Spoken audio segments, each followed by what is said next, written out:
Hi guys, good afternoon.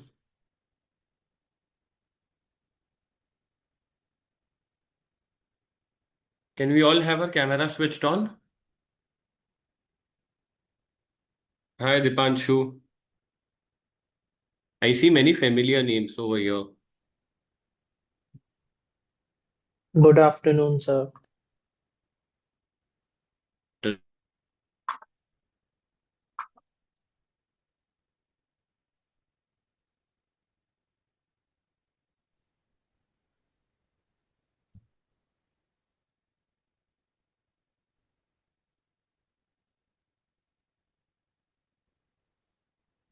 Guys, I'm waiting for the cameras to go on and then, I can start with a small introduction of me and then I'll introduce you to the subject financial reporting.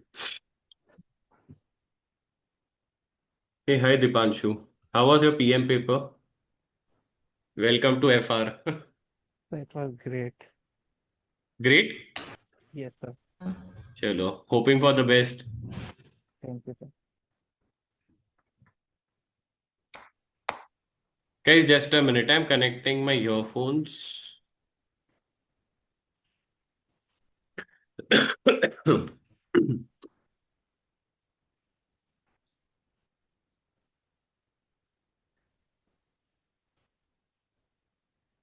Good afternoon, everyone. I see many familiar names. I guess I may have taught you PM, or you were there in my earlier FR.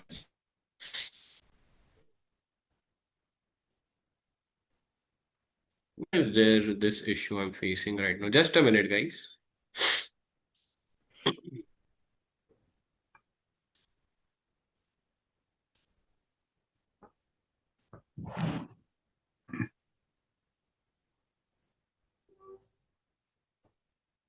उनको इधर से पढ़ लिख सकते हैं.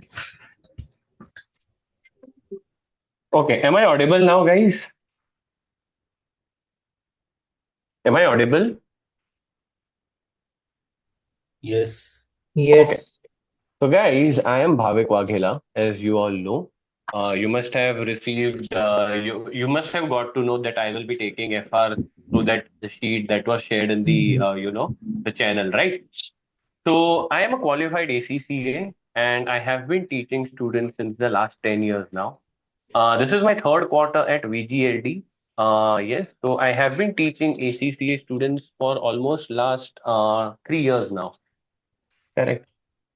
So that's all a brief introduction of me. Now, why do I take FR as a subject? I am someone who specializes in IFRS, right? Like I also had worked a corporate role where I used to, what I say is, consult the clients, the MNCs rather, to prepare their financial statements on IFRS basis. Now, MNCs are someone who, need to prepare their financial statements on the basis of the IFRS. Now, they have their presence here, but they have their parent company in a foreign country, right? Like a country which is not in India. And their parent company, they follow IFRS for financial statement preparation. So what happens is at the time of consolidation, the company which is there in India, they need to prepare their financial statements on the basis of IFRS. So what we do is we prepare the financial statements of this client as per IFRS, and then we used to send it to the parent company for consolidation purposes. Or other way around, one of the project that I had worked on was a particular company was going for IPO in India. They have also launched an IPO. The name is Travel Food Services, TFS. They had recently gone public. Okay, they had gone recently listed on a stock exchange. So there, one of their associate was in Malaysia. So they had prepared the financial statements as per Malaysia Financial Reporting Standard, which is MFRS. Now see, IFRS that we will be learning is my global financial reporting standard. And every country then has their own variant. They have some or the other small minor differences. Okay. Sir, in our syllabus, which one we will be studying? The international variant. The international variant. Now, what happens? Hey, hi, Dipanshu, welcome. Hi, sir. So what used to happen is I had converged the financial statement from this Malaysian financial reporting standards to IND AS, that is Indian Accounting Standard. So guys, keep in mind one thing, these IND AS that we have, that is the Indian Accounting Standard, are converged from IFRS. Meaning to say that if you learn IFRS, then you know 90% of the IND AS. You don't have to learn it again. The wordings would also be the same as it is. The wordings would also be the same. You will just feel like that IND AS is copied and pasted from what I say is the IFRS. They have not even taken a pain of changing the number. Like we have IAS 16 property, plant and equipment. Now IND AS, it is IND AS 16 property, plant and equipment. So instead of IFRS or IAS, they have just put the word IND AS. So if we are learning IFRS in this batch, then you guys also know IND AS. This is something that I can say. So this is all about my practical exposure, like where I used to work, like at the time of teaching also. So I have never left teaching. I have been teaching since the last 10 years. In addition to teaching, I also used to do some other assignments. Okay. So this is a brief introduction about me. Now let us plan how do things work in our FR class. Many of you know who have learned with me earlier, they do know how my sessions or my lectures work. Cameras has to be on. It will be a two-way communication, not just me speaking in class. Okay, I expect interaction from your end as well. Because what I believe is the higher the interaction, the more the learning that happens. Because if I just tell you, you will just remember it for the next 1 day, 2 days. But if you involve yourself in the learning process, then you will remember it forever. Okay, everyone? So I expect interaction from your side as well. Okay. Never shy away from asking any question, be it any silly doubt. No one is going to judge you over here. Okay. So if you have any questions or queries at any point of time, okay, let us say I'm teaching, you did not understand a particular part. You have an option to raise your hands. Like you can see that React option. Once you click on React, you have an option to raise hand. So you guys can raise your hand. I will call out your name and then you can ask me your question. Now, why this option? Because it actually helps me know that whom I am interacting to. Now, we are 26 of us, 27 of us in this class. Now, I get to know only 1, 2, 3, 4, and 5. I have only 5 people's name in front of my screen for now, right? So whenever you have a question, you click on that React button, raise your hand. Once I call out your name, you can ask me your question. Okay, everyone? Another thing I insist on is no using mobile phones when the lecture is going on. Your focus should be 100% in the lectures for the entire 3 hours. And in my lecture, I give anywhere around 15 to 20 minutes break in every lecture. Okay. So yes, you will also be getting the breaks regularly. And before I move on to the next part, how many of you have received your ACCA website credentials? All of you have received it? Okay. So just let me show you one thing, what I expect from you on a regular basis. Just give me a minute. Let me open ACCA Study Hub.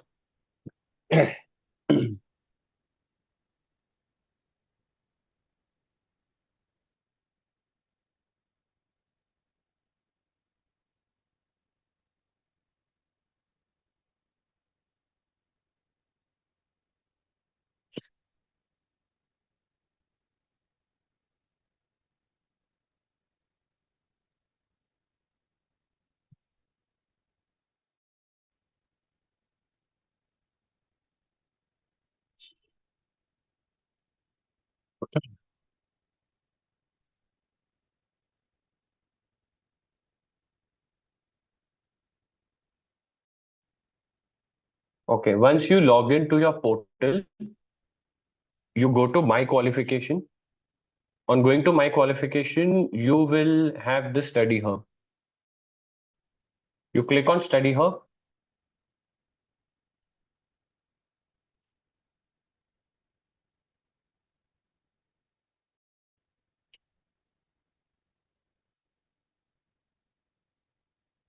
Now, on clicking Study Hub, you will get all the subjects that we have in our ACCA curriculum.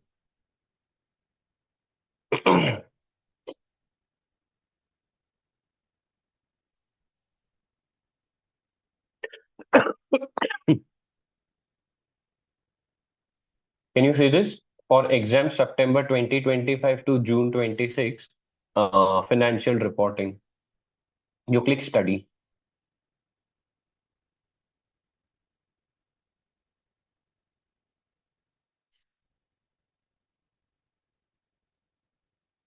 Once you click on study, you'll get the screen. It says loading.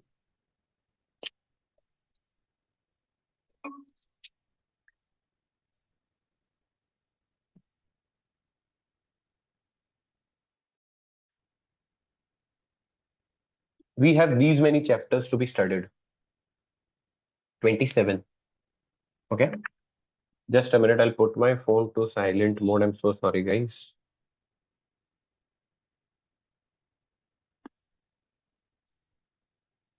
Okay.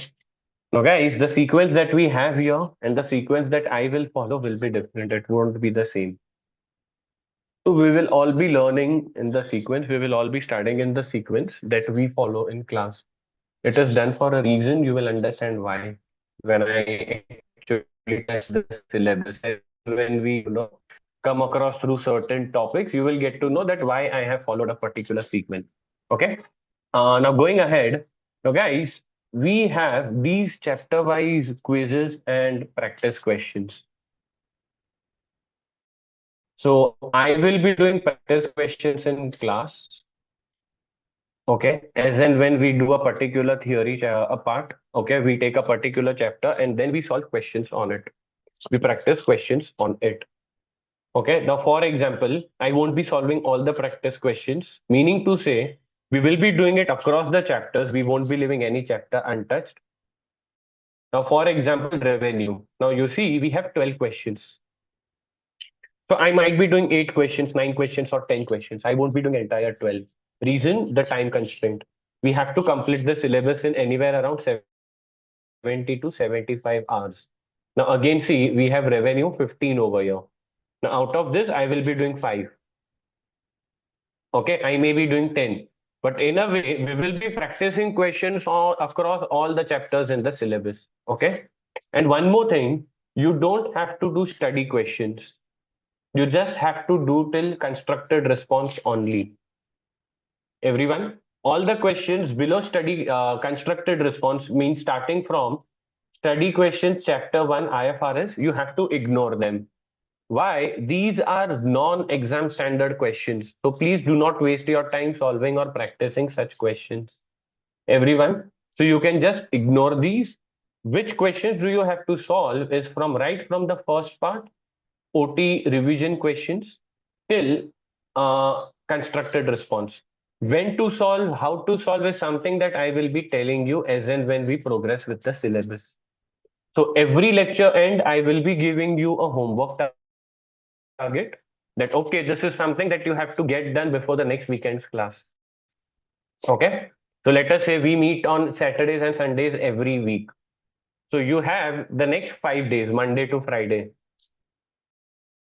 So you can easily solve 5 to 10 questions in these 5 days of time.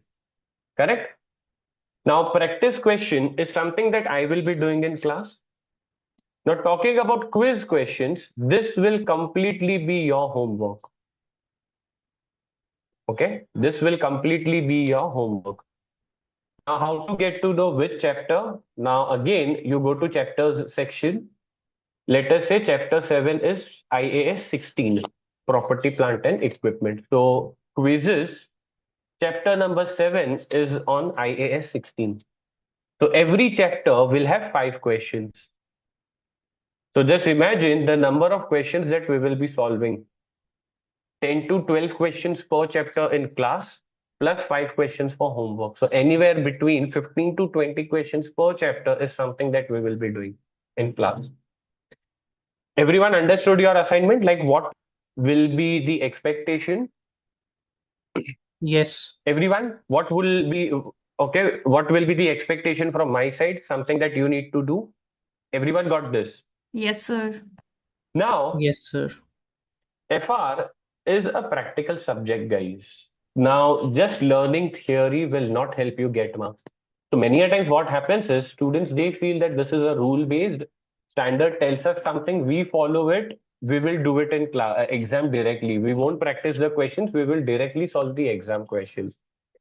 So guys, this is not something how FR works, right? Now what happens is learning concepts is one thing, and applying those concepts practically is something different, right? So I will be insisting, I am more inclined towards practicing the questions from day one itself. So do not wait for me to complete the syllabus.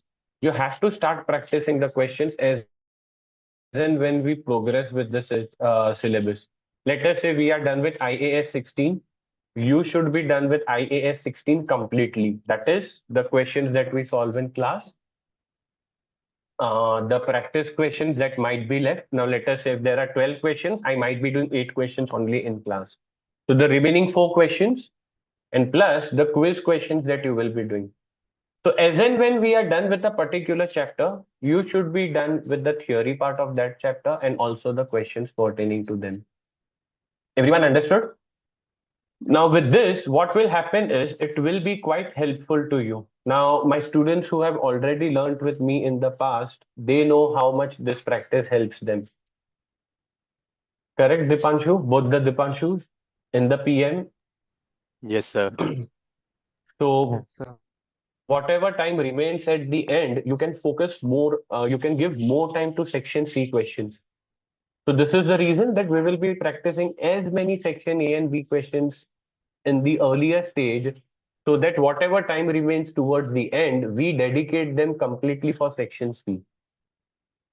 Everyone, any questions so far? Anyone, any queries or questions so far you want to ask? Okay, so we come to the FR syllabus now. I will help you understand the paper pattern, what is expected in the paper, section, how many sections are there, the paper structure, the passing marks, and so on. And then what I have decided today is we will be starting with the basics of accounting from today. Now, it might feel like an 11th standard accounts lecture, but guys, I want to do it for a reason to ensure that we all are on the same page. Now, the way I decide the journal entries is quite different. I don't want to get into the picture of, into the confusion or picture of personal, real, and nominal. If you go by deciding the journal entries on the basis of personal, real, and nominal, 100% chances of you making a mistake.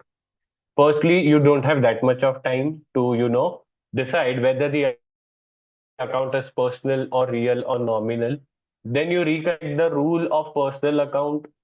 You apply the rule and then you decide the journal entry. I don't have that much of time. And in FR, we have so many journal entries to be learned, guys. Every standard we have so many journal entries to be learned. So I have eliminated the concept of personal account, real account, and nominal account. We won't be going by, debit what comes in, credit what goes out, debit the receiver, credit the giver, debit all expenses and losses, credit all incomes and gains. No, we won't be going by this. Okay, everyone? So just give me a minute. I'll open my Excel file and then we can go ahead. Just a minute, guys.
Okay.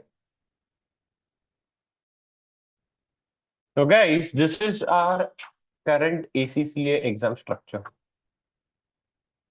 Okay. So currently this is our exam structure.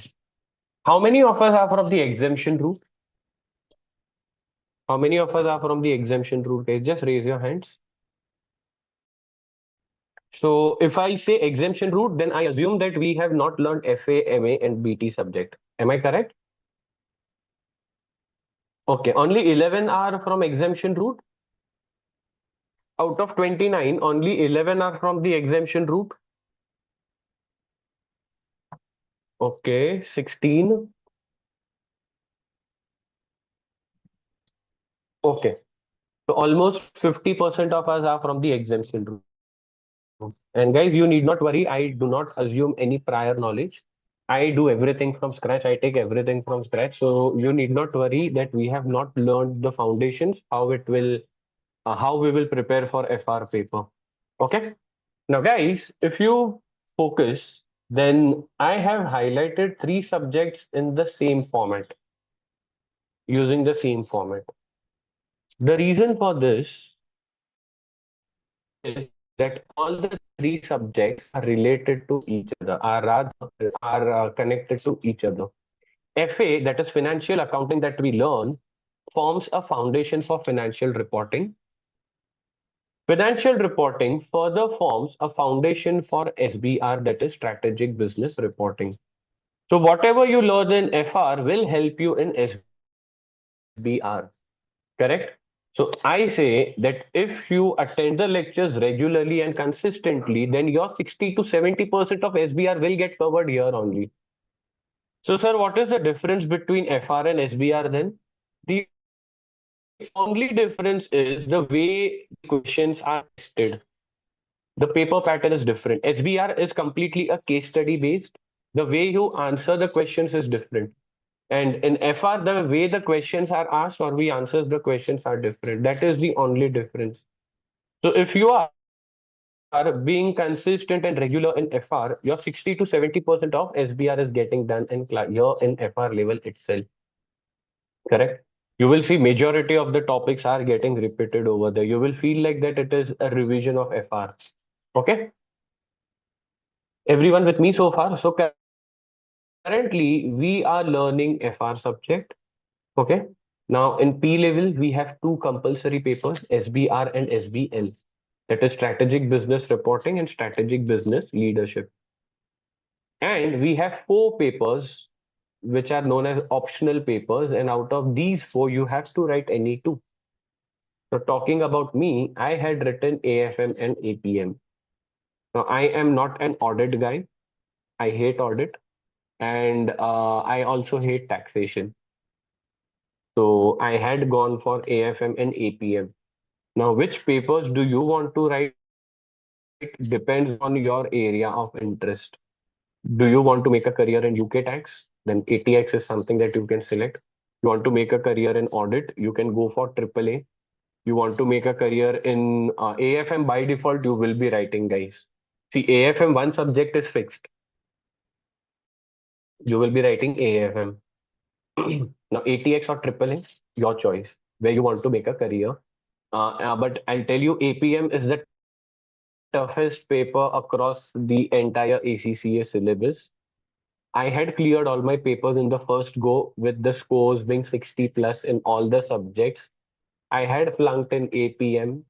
I had scored 45 in the first attempt and then 65 in the second attempt.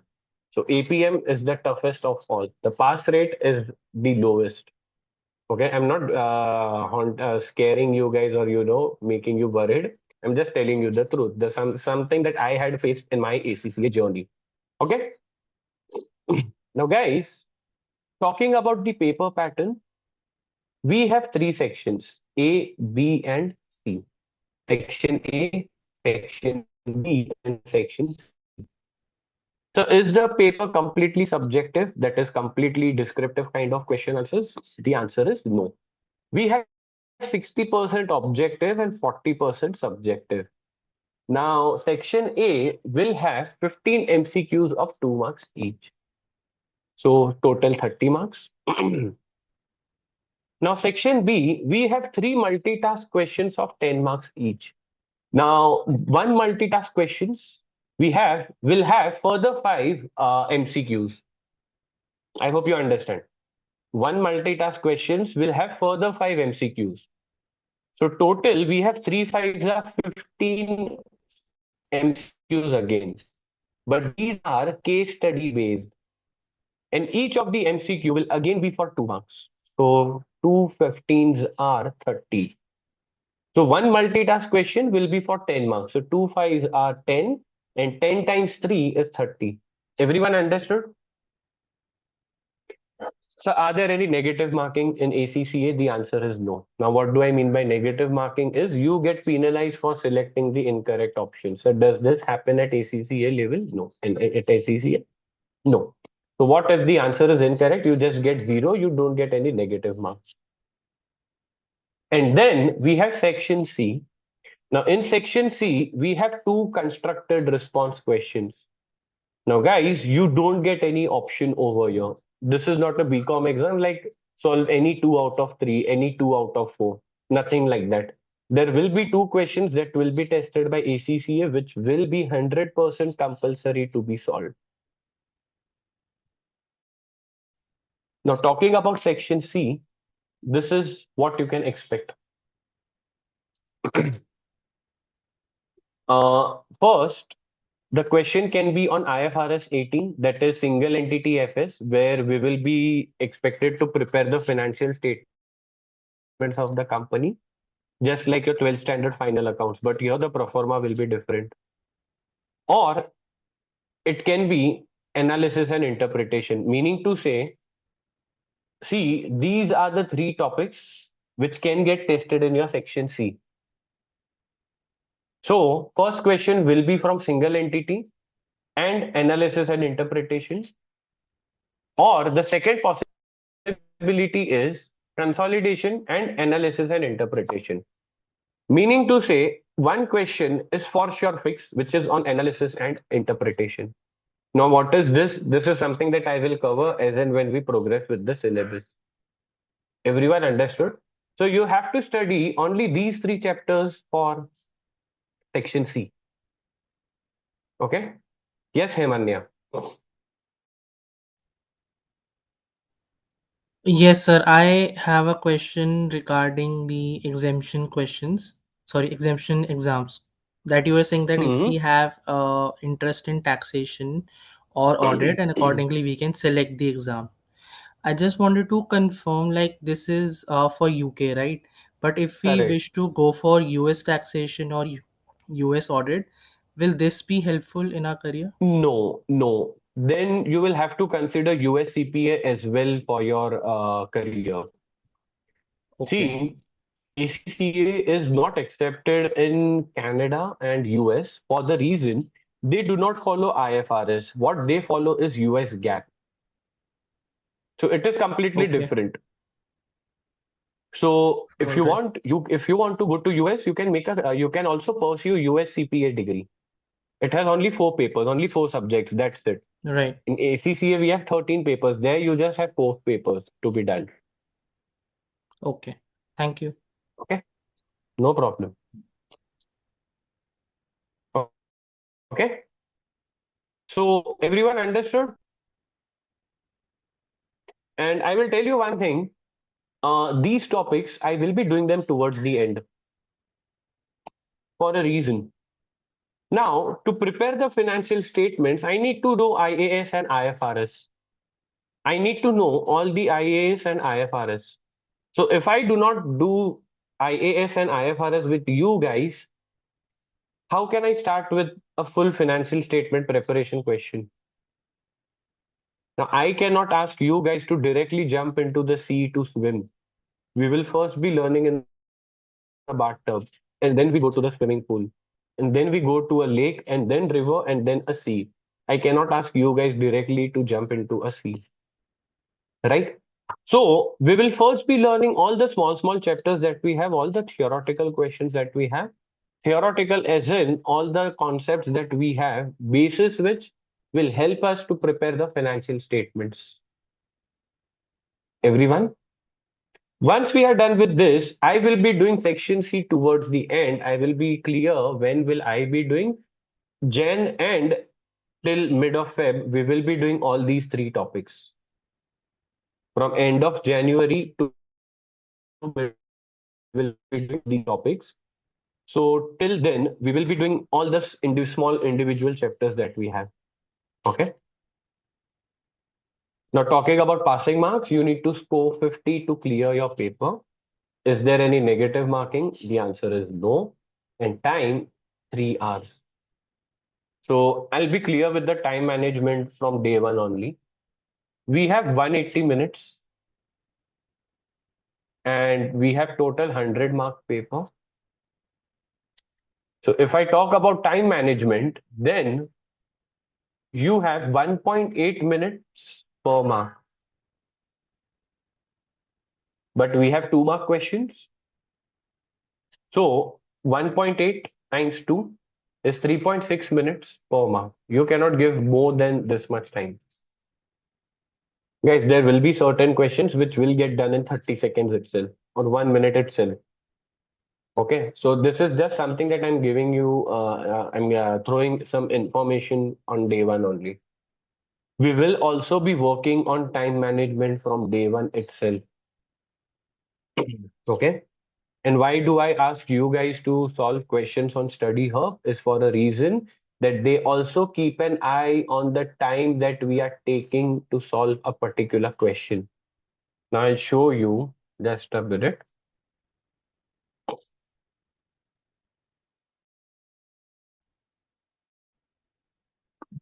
Can you see this? Total questions taken, questions correct, percentage correct, total time taken. What is my average answer time? I'm almost took 3 minutes per question. Average correct answer time 1 minute and 12 seconds, and average incorrect answer time 30 seconds. So this is something that will help you work on your speed as well. What I believe is what gets measured gets done well. Now, if you know that, okay, I am taking too much of time in solving this question, then don't you think you will start working in more on your speed as well? See, practicing questions is fine, but you also need to keep an eye on the clock. You need to solve questions within that time frame. Or else what happens is the biggest regret, sir, I knew that question, but I couldn't solve it due to time. I did not get time to solve that question. Now, this is the biggest regret, guys. This is the biggest regret. Everyone? Okay. Any questions so far?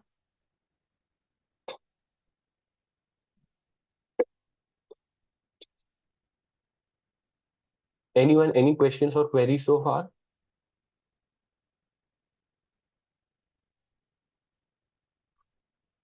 Okay. Then we take certain basics. How many of us are from science background? Now, in my every FR batch, I had some students who were from science background. So initially they were from science background and then they switched to ACCA. Anyone like that over here? That's fine, not an issue.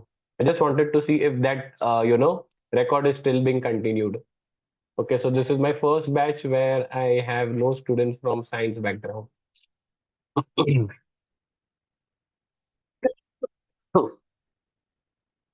Now, guys, there are these basic definitions that we will be studying. Okay. Transaction. Now, what do you understand by the word transaction, guys? In layman's term, layman's language, what do you understand by transaction? Any incoming and outgoing in your bank is called transaction. So you are just trying. So you are meaning to say that only receipt and payment is a transaction. Is that the case? Only receiving money and paying money is a transaction then? There are many transactions where no receipt or payment is involved for now. Yes, Hemanya. Any dealing between two people that involves money or in-kind transaction.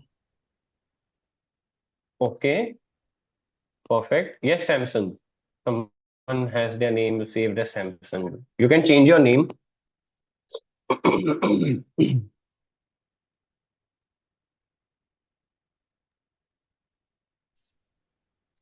Samsung SM A325. Hello. Yes. Uh, um, Business where two people uh, transacting with goods and services. Okay, perfect.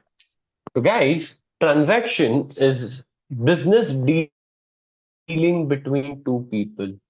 See, I'm placing more emphasis on business dealing.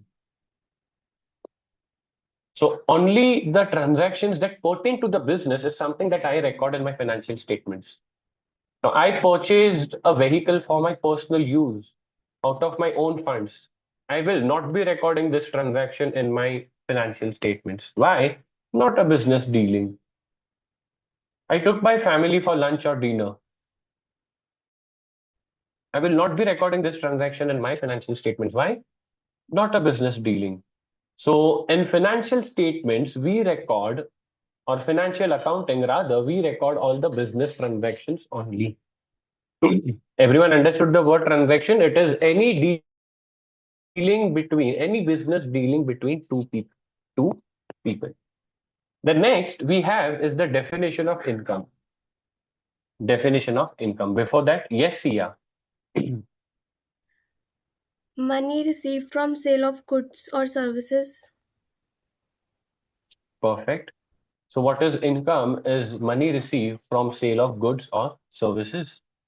Now, I am here today conducting lectures, right, at VGLD, conducting FR lectures.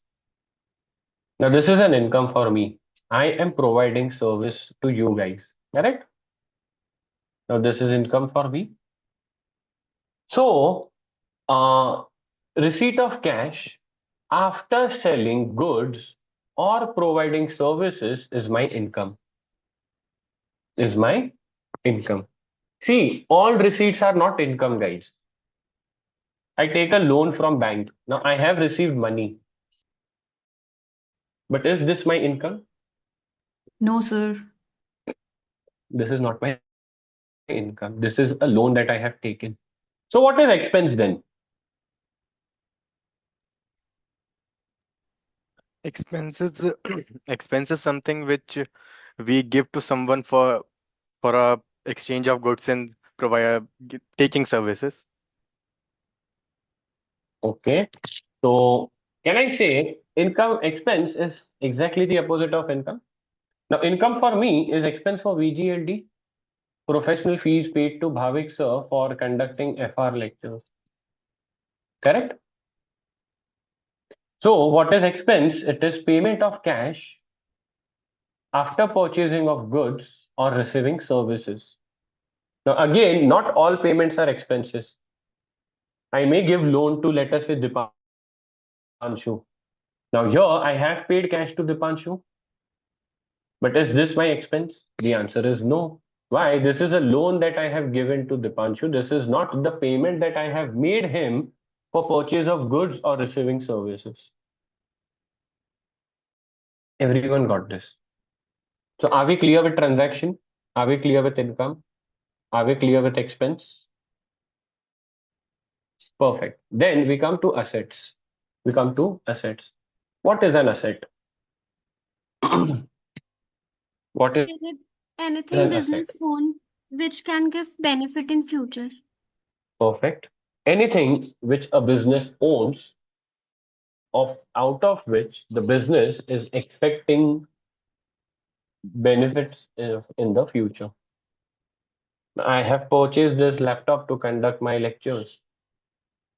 So can I say this laptop is something that I own, out of which I am expecting some benefits. So by delivery of lectures, I am expecting I am expecting economic benefits over here. So an asset is something that a business owns, out of which it is expecting economic benefits in the future. And it will be used for more than 12 months. Generally, it will be used for more than 12 months. So guys, I'll tell you, this laptop that I'm using right now, I have been using it since I was an ACCA student. I'm using the same laptop to deliver ACCA lectures now.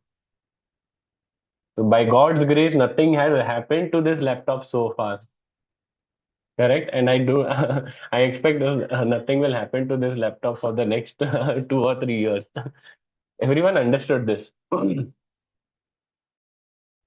Everyone? Any questions? Okay. And one more thing, guys.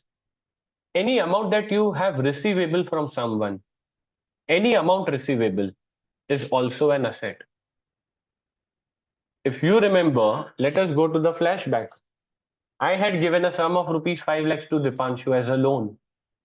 Now I told that I paid cash to Dipanshu, but this was not for purchase of goods or purchase of services. This was a loan that I had given. Now, can I say this 5 lakhs I had given to Dipanshu is an amount that is receivable to me? Yes. This 5 lakh is receivable from Dipanshu. So this 5 lakhs that I have given to him will be my asset. So guys, what are asset? Generally, anything that a business owns, or second, any amount that is receivable is also an asset. Everyone got this. Now we come to liabilities. Anything that a business owes. Now, guys, there is a difference between own and owe. Own means I own it. I owe means I am obligated towards someone to pay a certain sum of money. Now, let us say I owe Dipanshu rupees 5 lakhs. This means I have to pay Dipanshu rupees 5 lakhs. This is what do I mean by owe.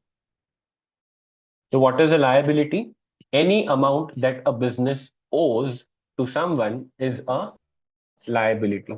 In short, any amount that is payable is a liability. Any amount that is payable is a liability. Everyone with me so far?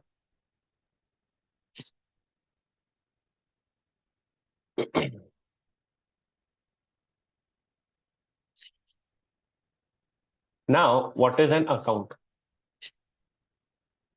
We all have been learning the word account since 11th standard. Did anyone tell you what do you actually mean by an account? Account is a record Record of? of financial activities. Okay. And why do we do this?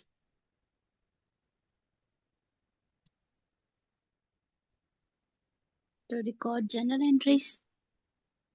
To record journal entries. Okay. To Yes, Surendra. understand the inflow and outflow One of by cash. one. One by one, one by one. Dipanshu says, understand inflow and outflow of cash. Okay. To maintain income and expenses.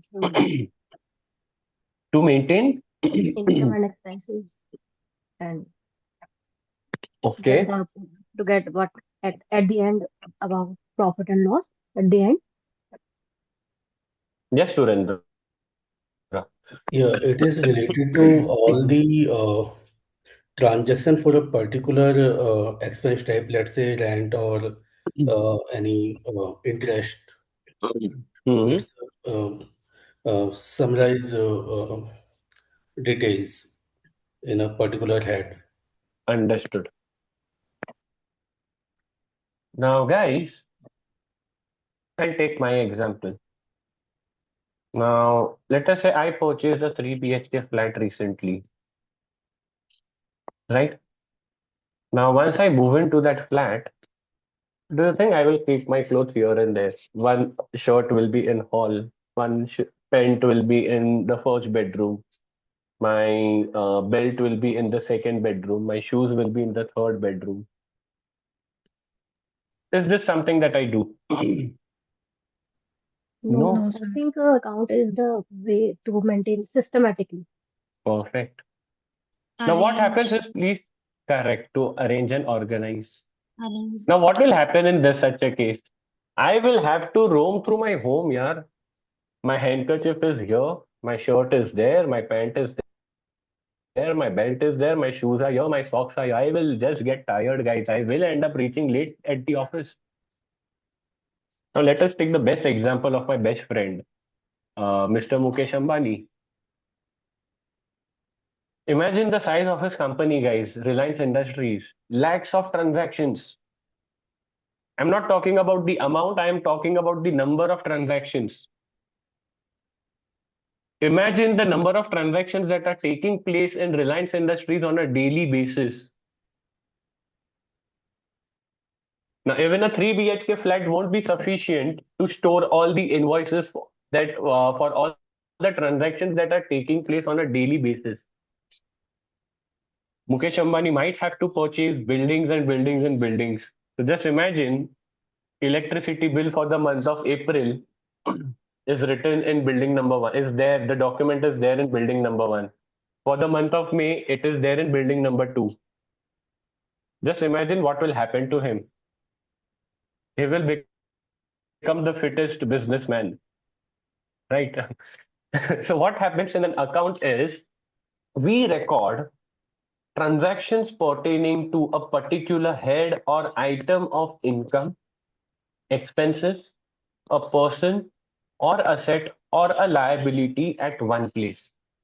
Meaning to say, my transaction pertains to electricity expense. I will open electricity expense account. Now, whatever transaction that pertains to electricity expense, I will be writing at one place only.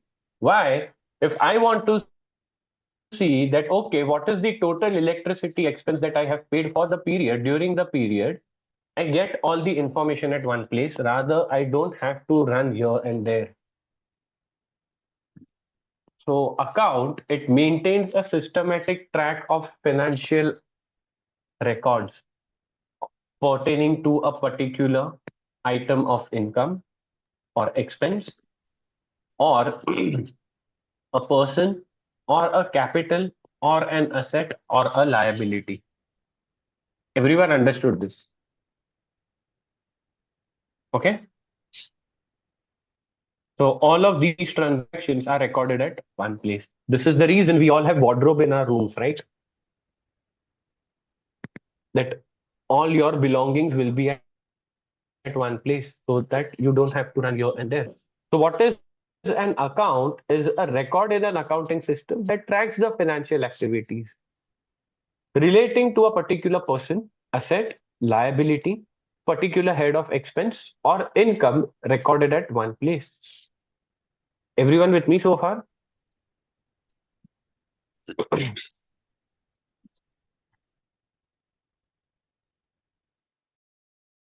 Okay. Now guys, one thing. Every transaction that you enter into has two aspects.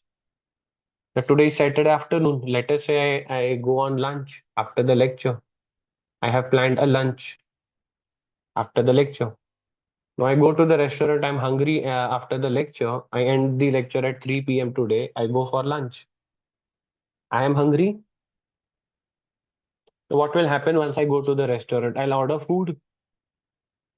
Once I order food, I have my food. My hunger is satisfied. But don't you think I will have to pay something? Or else they will make me wash the plates. So don't you think this transaction had two effects over here, rather? Firstly, I ate food. Second, I paid cash. Now let us take your example. You have paid fees at VGLD for learning FR. For learning FR. Now what is happening over here? Can I say again two aspects? You guys paid fees, and at the same time, you guys are also gaining knowledge on IFRS on a regular basis. Obviously, you won't be gaining 100% knowledge in 3 hours. This will be done over a period of time. But don't you think, again, there are two aspects to this transaction? Yes or no? So guys, every transaction that we enter into has two aspects. And so we follow double entry system of bookkeeping. That every transaction will affect two accounts. Every transaction will affect two accounts. Everyone, not only two, sometimes more than two, but what we say is every transaction will have two effects, debit effect and credit effect. Okay, debit effect and a credit effect. Now, every transaction that takes place will always affect two accounts. That is why our system of accounting is called as double entry system. Now, Bhavik conducted lectures and he charged a fee of rupees 1,50,000.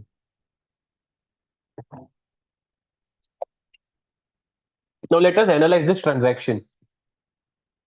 Can I say Bhavik received this 1,50,000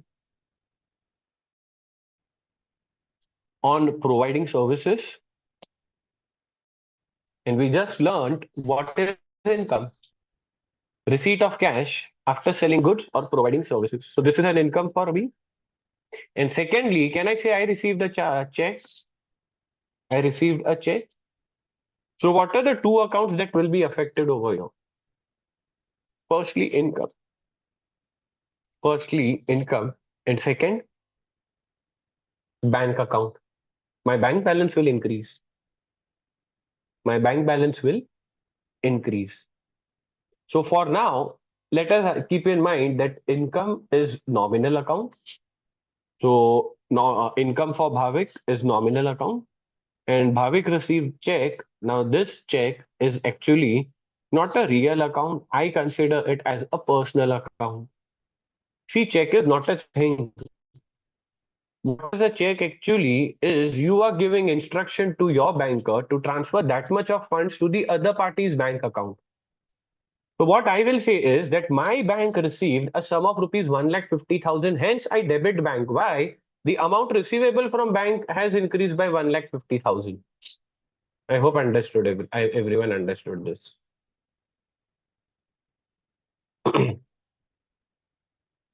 I hope everyone understood this. See, check is not a real account. It is bank account that is getting involved over here. My bank receives money on my behalf. Okay. So what I will say is debit the receiver, that is bank has received 1,50,000. So I will debit bank and credit all incomes and gains. So I credit income 1,50,000. So this is how every transaction has two aspects. And in exam, we don't have much of time. Personal, real, nominal. Apply the rule, decide the journal entry, and then perform the calculations and then give the answer. We don't have much of time, guys. Okay? Okay. Now, just for your knowledge, we should not forget this, guys. We have three types of accounts: personal, real, and nominal. Now, personal account, the rule is debit the receiver, credit the giver. Real account, debit what comes in, credit what goes out. Nominal, debit all expenses and losses, credit all incomes and gain. Okay, everyone. Now, guys, in your knowledge level, you had financial accounting. At the skill level, we have financial reporting. Financial accounting is the recording of the business transactions, which is already tested at your FA level. Now, what we have at skill level is financial reporting. How do we report and disclose the transactions in the financial statements? This is something that we will be learning, guys. How to report a transaction in the FS. How to report the transaction in the financial statement. This is something that we will be learning. And how do we report is something that IFRS will tell us. It is something that IFRS will tell us. Everyone?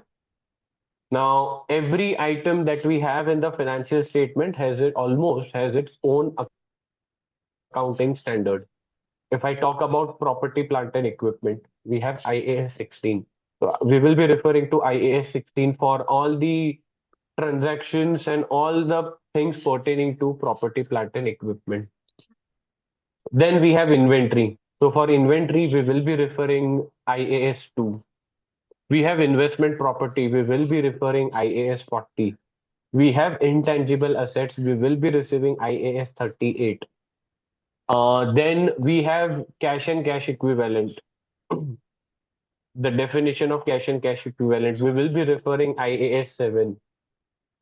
We have financial assets, we have financial liabilities, we will be referring IFRS 9, IAS 32 and IFRS 7. Okay, so we will be taking all the topics one by one. We will be taking all the topics one by one. Is everyone with me so far? Any questions, any queries, guys? Yes, Surendra. Okay. Okay. It was a thumbs up. I thought you raised your hand. Okay. So what I have planned is, let us classify the items into income, expense, assets, and liabilities. Now, this might feel like, sir, what are we doing? But the reason is a quick refresh. Why? Because on the basis of this is the activity I am doing for a reason. Okay, you'll understand the reason in the next 30 minutes. Okay, the furniture, tell me, is it an income, expense, asset, or liability?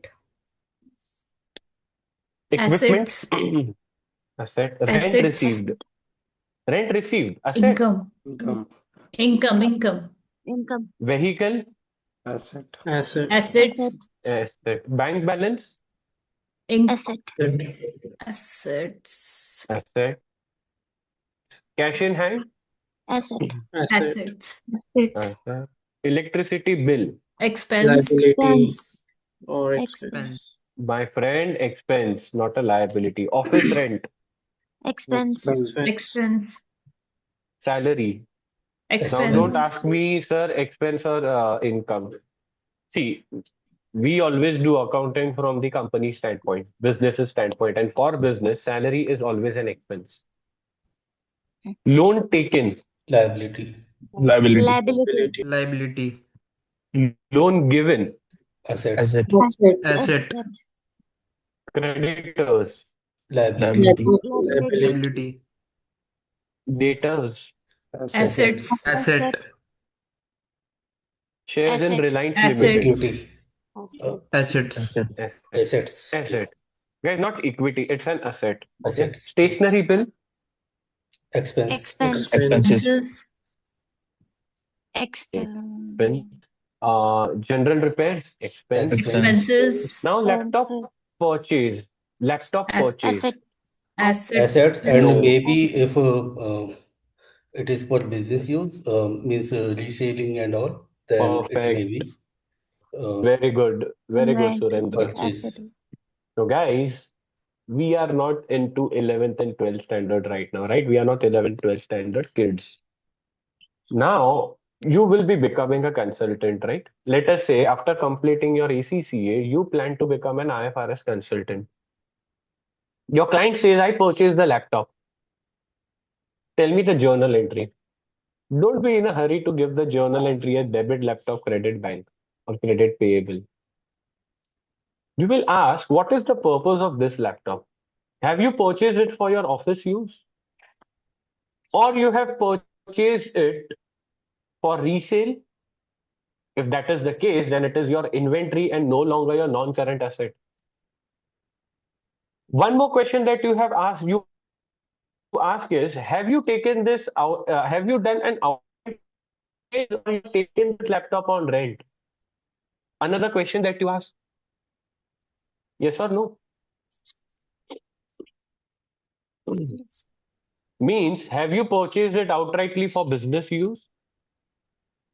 Or you have taken it on rent for business use? Or you have purchased it as an inventory? This is the question you ask your client. And then you decide the journal entry. You help them with a journal entry.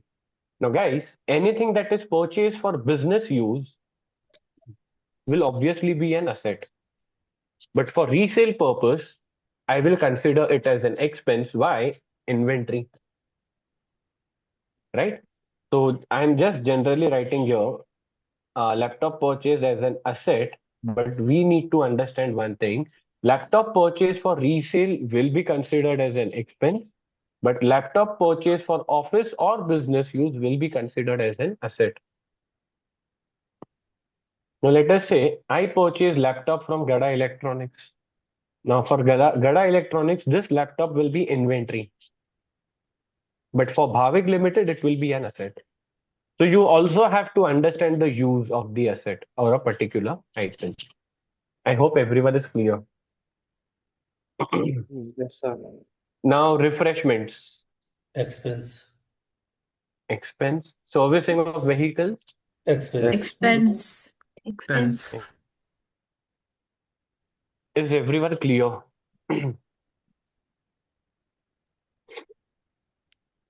Okay. The basics of accounting, this is just for the knowledge purpose. We need to respect the personal, real, and nominal, right? This is something that we had started our commerce journey with from 11th standard. So just so that it does not, feel bad or feel left out, I'm considering it, but we won't be deciding the journal entries using personal, real, and nominal. Now, guys, we have three types of account: personal account, real account, and a nominal account. Now, personal account, this is related to individuals, firms, companies, groups of associations, etc. Example is Nimra's account, Tarun's account, bank account, Sanvi's account. These are the examples. A rule: debit the receiver, credit the giver. Okay, debit the receiver and credit the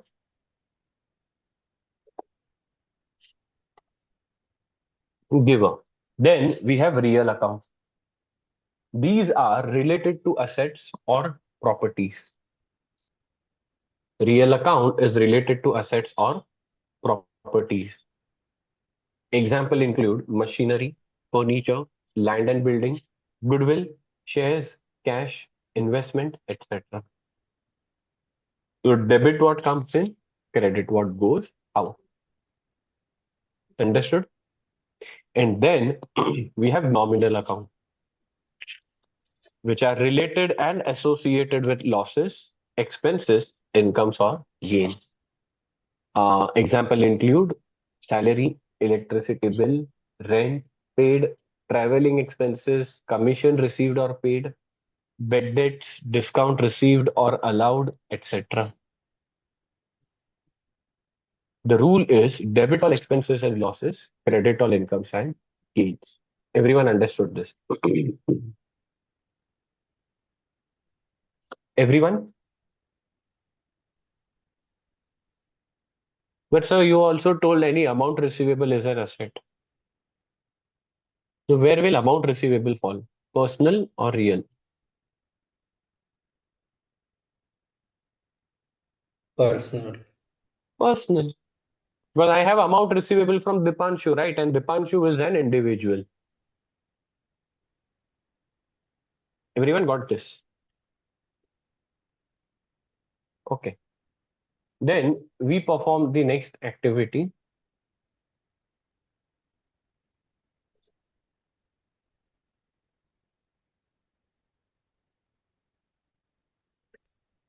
We classify the account into personal, real, and nominal. Now, Bank of America, is it personal account, real account, or a nominal account? Personal. Personal. Personal. Personal. Furniture, Real. Asset. Real. Real. Sorry. equipment, Real. Real. Real. suppliers account, Personal. Personal. Personal. personal, customers account, Personal. Personal. Personal. electricity expense, Nominal. Nominal. Nominal. nominal, rent received, Nominal. discount allowed, Nominal. Nominal. nominal, discount received, Nominal. Nominal. Nominal. cash, Real. Real. Real. real account, inventory, Real. Real. Real account. real account, outstanding electricity, Personal. Personal. Nominal. Nominal. Personal. Personal. personal.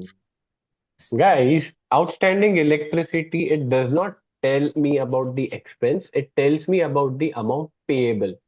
So outstanding electricity, it actually represents an amount payable to someone. Okay? If there is any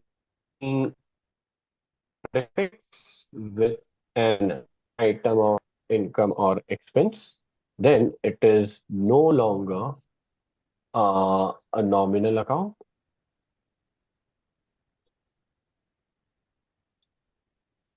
It is a personal account. Like logically, now, outstanding electricity, can I say it represents the amount payable to someone, amount payable to Tata Power Limited. Prepaid insurance, again, personal. Personal. It Personal. represents the advance that I have given to someone. Salary, Nominal. nominal. Depreciation, Nominal. nominal. Personal. TCS Limited, Personal. personal. Personal. Everyone understood? Yes, sir. Why did we do this activity? Only for this. Okay, only for this. Nothing else. Then comes the golden rule that we will be following to decide the journal entries throughout our FR syllabus. EALIC. How many of you have played electronic art game, the NFS Most Wanted?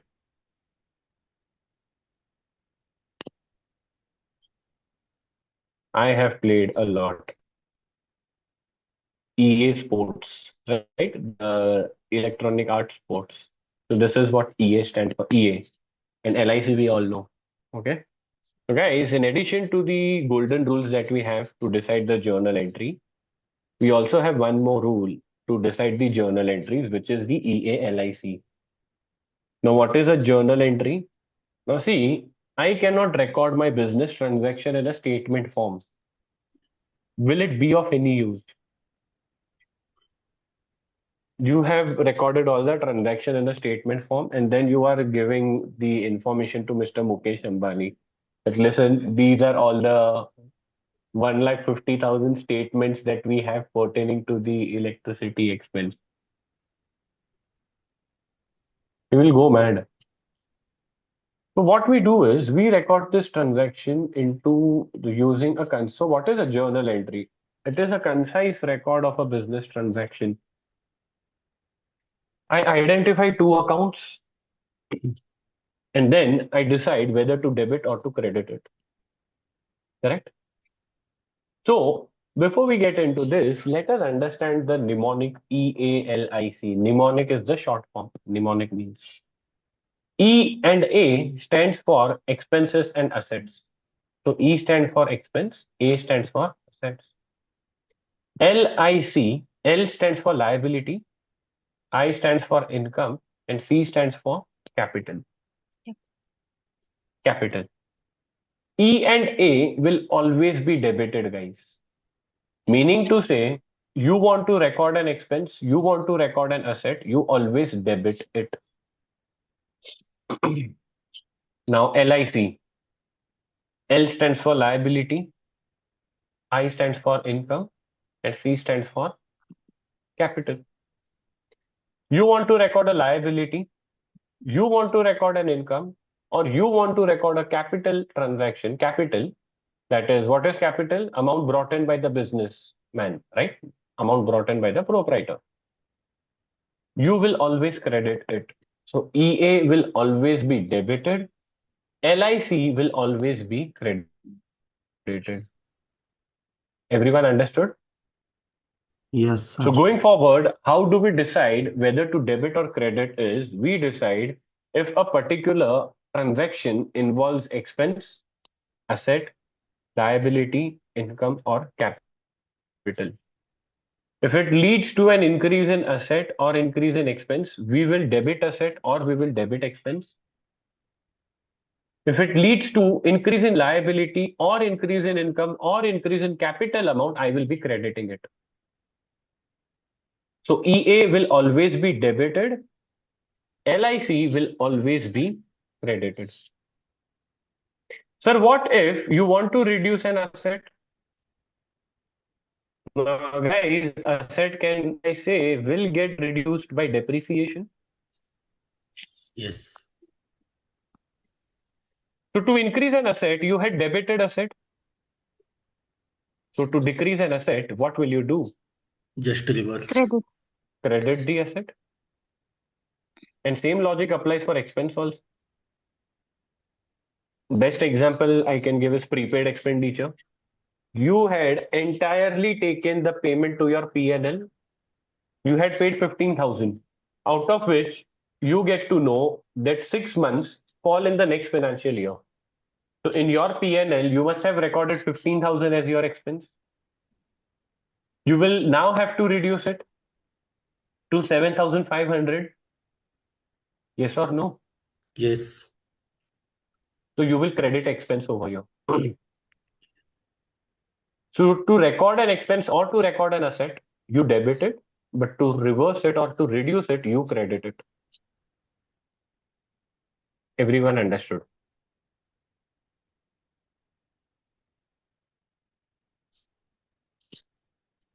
Now, if you want to record a liability, income or capital, you will be crediting it. Sir, what if we want to reverse a liability or income or capital? Now, reversing a liability means you have repaid your liability. Debit.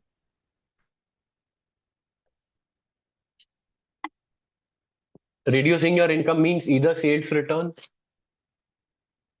yes or no? Or either advance income that you have received, you are now adjusting it.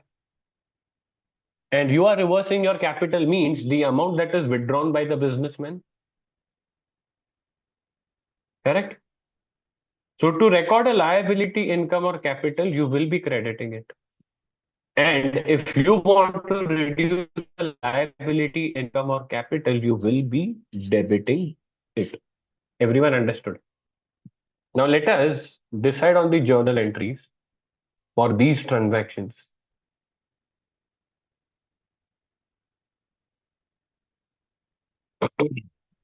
Using this rule.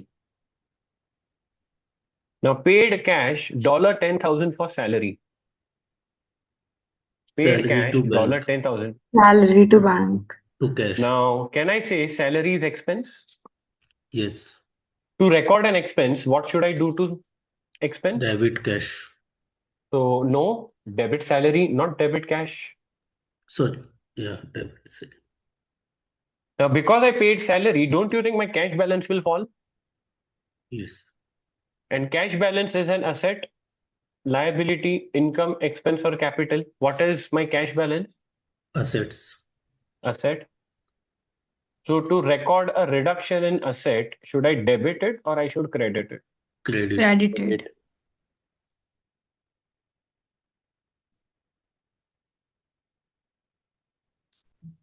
I hope everyone is clear. Is this easy? We will be using this approach for recording the journal entries. Now, all the standards that we learn will have its own journal entries, guys.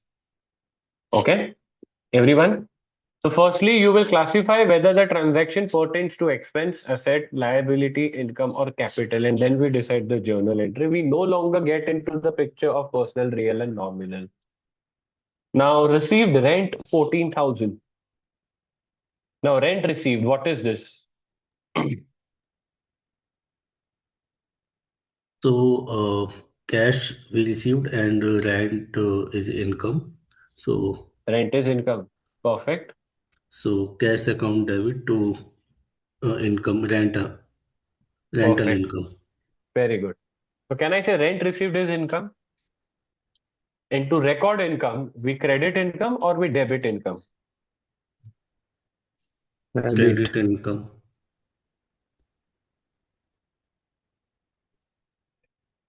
And guys, I have received rent. Can I say my bank balance will increase? And bank balance, is it an asset or a liability? Asset. To record an increase in asset, what should I do to record an increase in asset? Debit. Debit. Debit bank or cash. Debit bank. Everyone understood.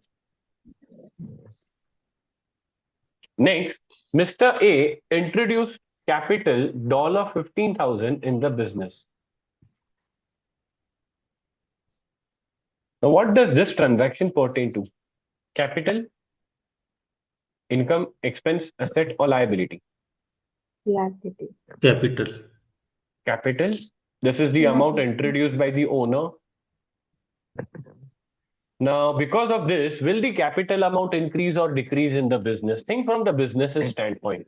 Increase. Increase. It will Capital increase. will increase. Increase. So, to Capital record an increase. increase in capital, what, should I debit capital or I should credit capital? Credit. Credit. Capital Credit. credit. So, what should I debit, guys? What will the Cash. business say? Cash or bank. Business will say bank Bank. balance has increased. Hmm. So, bank Bank balance is Bank an debit. asset. So, to record an increase in asset, we debit it. Bank balance. How did you guys find this approach for journal entries?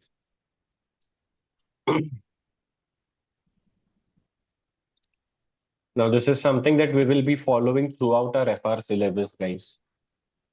Okay. Starting with IAS 16 only, we have the journal entries. IAS 16, maybe we will be starting it in tomorrow's class. Okay. Before that, we have IFRS 13, a small standard that we will be doing. Any questions or queries? Anyone so far?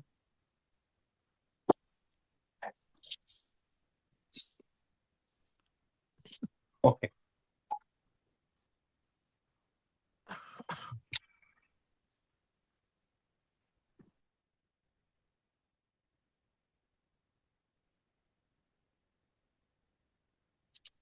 Now, guys, a last activity before we go for a break. And then we start with IFRS 13, fair value measurement. State which balance, debit or credit, would the following accounts generally have? So, guys, assets, they generally have debit balance. Debit. Liability generally have credit balance. In short, EA will have debit balance, LIC will have credit balance. That is, items of expenses and items of assets will have always a debit balance in the ledger. And items of liability, income and capital will always have credit balance. So what first you have to decide is whether this is an expense, asset, liability, income or capital. And then you have to give me the final answer as debit or credit. You don't have to tell me asset, liability, income, expense, capital. You have to give me whether the balance here will be debit balance or a credit balance. Okay? Furniture. Tell me, debit balance or a Debit. credit Debit. balance? Debit. Debit balance. Debit Debit. balance. Equipment. Debit. Debit. Debit Debit. balance. Rent received. Credit. Credit. Credit. Credit. Debit. Vehicle. Debit. Debit. Debit. Bank balance. Debit. Debit. Cash in hand. Debit. Debit. Debit. Electricity Debit. expense. Debit. Debit. Office rent. Debit. Debit. Salary. Oh, Debit. Debit. debit. Debit. Credit. Credit. Loan Loan taken. taken. Credit. Credit. Debit. Debit. Debit. Loan bill. Credit. Credit. Debt. Creditors. Debit. Credit Debit. balance. Debtors. Debit. Debit balance. Debit. Shares in Debit. Reliance. Debit. Debit. Debit. So let us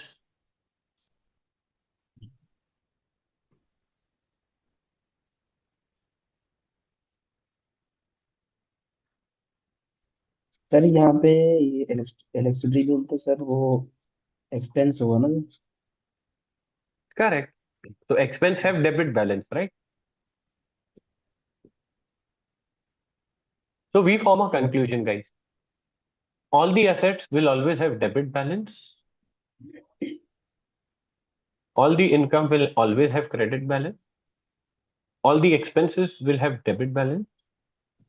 All the liabilities will have credit balance. Understood? Everyone? Okay.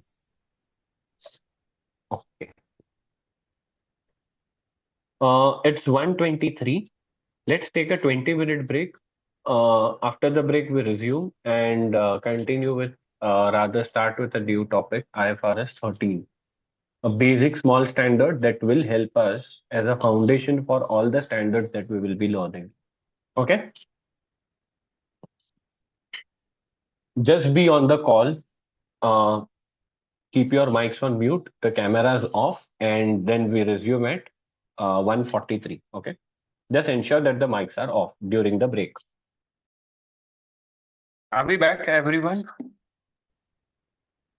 Yes, sir. Yes, sir. Cool.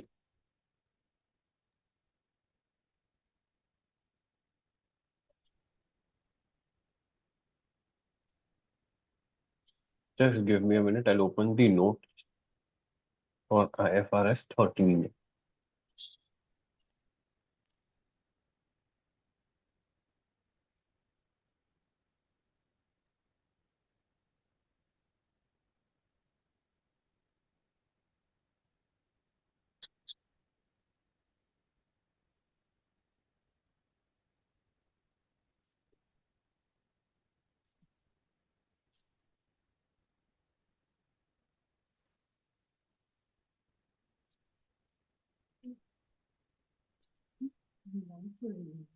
ना मेरी class है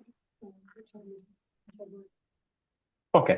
Now, guys, we have this word fair value, which we will be coming across through, multiple standards. IAS 16 talks about fair value. IAS 40 talks about fair value. IAS 41 talks about fair value. IAS 38, IAS 36, IFRS 9. There are many standards which talk about fair value. Now let us try to understand what do we actually mean by fair value. So unless and until we don't learn about fair value, we won't be able to know these particular standards ahead. Correct? Guys, what is a fair value? What do you understand by the word fair value in layman terms? Yes, guys, tell me.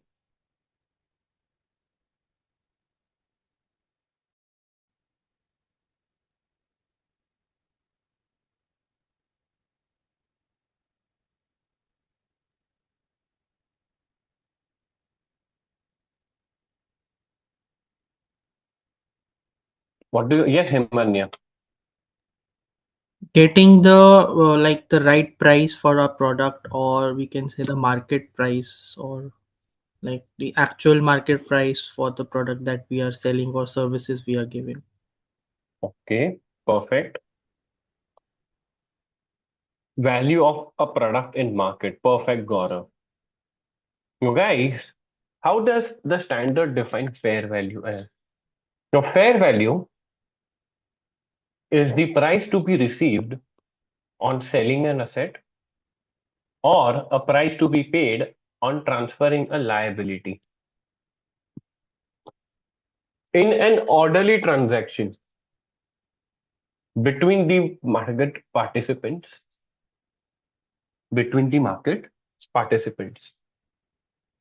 Now, let us say I have this laptop today with me. Now, what is the price that I will get if I sell this laptop today? See, I don't want to sell the laptop.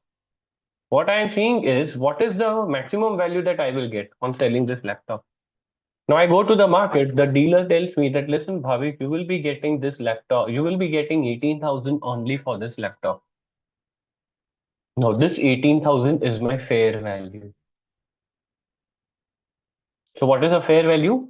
A price to be received on selling an asset or price to be paid on transferring a liability in an orderly transaction between the market participants. Now, what do I mean by orderly transaction? Guys, the transaction should not be a forced one. Let us say Himanya owns iPhone 17 Pro. I show him a gun. Listen, sell me this iPhone for 10,000 rupees or I pull the trigger. Now, yes, he received 10,000 for selling an iPhone. But is that a fair value? No. Why? The transaction is not an orderly one, meaning to say the transaction is a forced transaction. So whenever you want to find out the fair value, you need to ensure two things. It is an orderly transaction, that is, both the parties have entered into this transaction or they wish to, enter into this transaction at free will. And second, none of the parties should be facing liquidity crunches. Now, okay. Now, a particular person approached me that, listen, Bhavik, the fair value of this flat is 60 lakhs. Now, because he is in emergency, he is in need of funds. Why? He wants to purchase some another property. He is willing to sell this flat for 55 lakhs also. Now, this 55 lakhs cannot be considered as fair value. See, the fair value is 60 lakhs. Why was he willing to sell the asset or that property for 55 lakhs? Because he was facing liquidity crunches. Everyone understood this. So what is a fair value? A price to be received on selling an asset or to be paid on transferring a liability in an orderly transaction between the market participants. Now, this tells us that fair value is not an entry price but an exit price. We did not discuss fair value like what is the price that you will pay to purchase an asset. If you want to get rid of this, asset or a liability, what is the price that you will receive or you will pay? Guys, fair value is an exit price and not an entry price. Everyone understood this? Everyone? Fair value is an exit price, not an entry price. Entry price means the price that you will pay to purchase an asset. Exit price means the money that you will receive to sell the asset. Now, guys, IFRS 13, it establishes hierarchy of inputs. So there are three level inputs: level 1, level 2, and level 3. If level 1 inputs are not available, standard tells to make reference to level 2 inputs. If level 2 inputs are not available, then standard says that, okay, refer to level 3 input. So what if level 3 inputs are not available? They will by default be available. They will always be available by default. Okay, everyone understood this? Okay. Now, level 1 input, it talks about quoted prices for identical assets in active markets. Now, what is quoted? The stated price. So, for example, let us think logically. I'm not getting into standard right now. I have a Hyundai i10, black color. I want to find out the fair value of this Hyundai i10. Now, logically speaking, will you go and look for identical asset or a similar asset? Meaning to say, you will first go give preference to Hyundai i10 in the market, a same Hyundai i10 car sold in the market, or you will look for Hyundai Centro. See, you want to find out the fair value. So to find out the fair value, you will have to make reference to some price. Now, what you will see in such a case, at what price was the same car sold in the market? So obviously, given a choice, Hyundai i10 and Hyundai Centro, which one will you prefer? i10. So if you are using the price of Hyundai i10, then this means you are using level 1 input. Now, level 1 input means quoted prices for identical assets in active market. Guys, black Hyundai i10 and red Hyundai i10 are still identical asset. Don't go by color. Don't go by color. Everyone understood. Sir, then what would be similar? Hyundai i10 and Centro are similar. They almost have the same characteristics. There will be some difference in the characteristics, right? Another example that I can give you is Hyundai Creta and Kia Seltos. Again, both are similar. They are not identical. They are similar in shape, size, performance, everything. So the standard tells us that to arrive at the fair value, give first reference to the identical asset. And obviously, if standard was also not there, then this is the same thing that we must have done. Yes or no? Sir, what if level 1 inputs are not available? Meaning to say there is no similar Hyundai i10, there is no Hyundai i10 available in the market. Means no Hyundai i10 was sold recently in the market. Then you make reference to similar asset. Now, which car is similar to Hyundai i10? Let us say Hyundai Centro. Hyundai Centro. So are these both cars identical or similar? Similar. Are these both the cars identical or similar? Similar. So will the characteristics of both the cars be same or they will be different?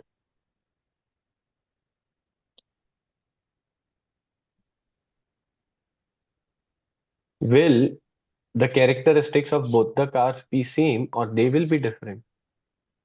They will be different. Now let us say Hyundai Centro has a manual transmission. It is a diesel variant. But the i10 that I have is an automatic transmission and it is a petrol variant. Now, will you accept the price of Hyundai Centro as it is for Hyundai i10? No. No.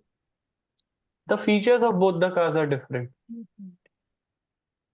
So don't you think in such a case you will have to adjust the fair value for the difference or the changes in for what I say is for the difference in the characteristics. Now again, this would be on the basis of estimate. Now this is my level 2 input. Quoted prices for similar assets in active market. What did level 1 input talk about? Quoted prices for identical asset in active market. Level 2 is talking about quoted prices for similar asset in active markets. Everyone got this? Everyone?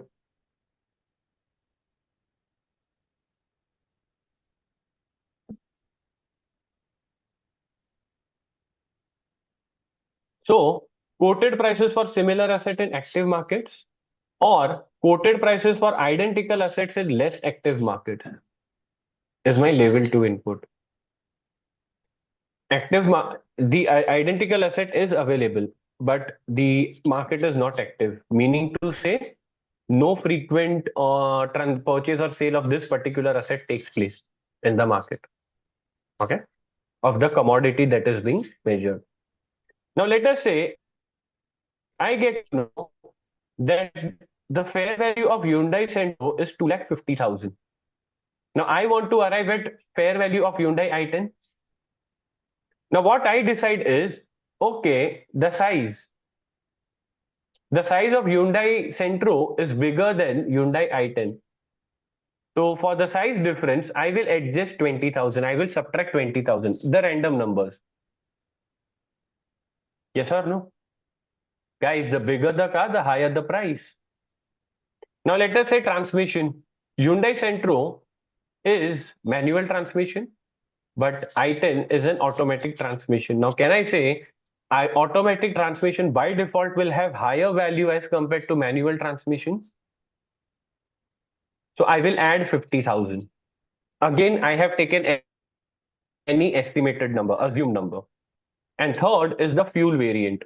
Let us say Centro is a diesel variant and I-10 is a petrol variant. And guys, in the market, petrol variant cars are expensive as compared to the diesel.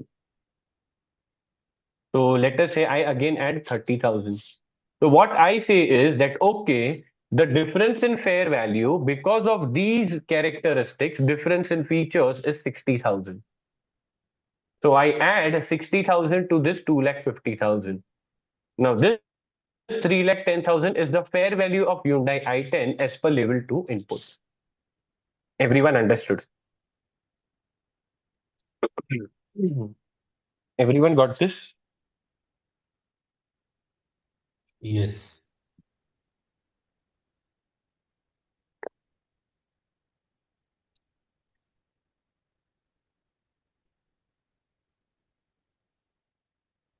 Now level 3 inputs.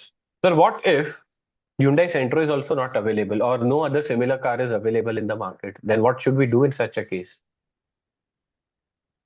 Then management will have to make an estimate that what benefits is it expecting from the assets used? That is the cash flow or the profit number or the future profits it is expecting. Okay. So this is based on management estimates such as cash flows or profits, etc. Guys, if I know that I am going to expect a cash inflow of, let us say, 1,50,000 from this laptop's use, then obviously no one will pay me anything more than 1,50,000. I am not a celebrity. Oh, Bhavik sir's laptop, I will pay 3 lakhs. No, you will pay a price equivalent to the feature benefits that you are going to receive, right? You know that you are going to receive benefits worth 1,50,000 only, so the value of the asset should not exceed 1,50,000. Everyone? So everyone understood level 1, level 2, and level 3 inputs? So level 1 input means quoted prices for identical assets in active markets. Example, red Hyundai i10, black Hyundai i10. The fair value of red Hyundai i10 is 1,50,000. So the fair value of black Hyundai i10 will be 1,50,000. Second, level 2 inputs. Quoted prices for similar assets in active markets or quoted prices for identical assets in less active markets.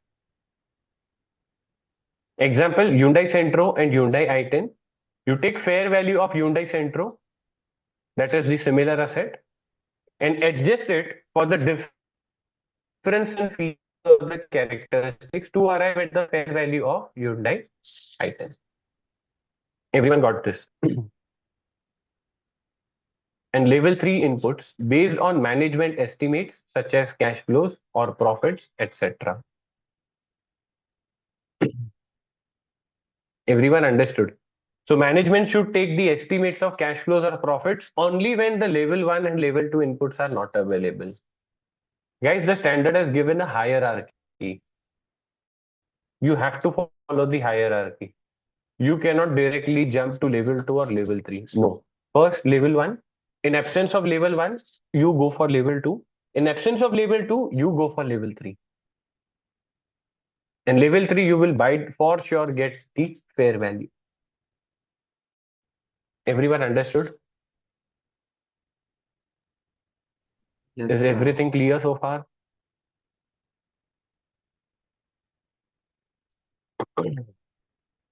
Then we have the markets.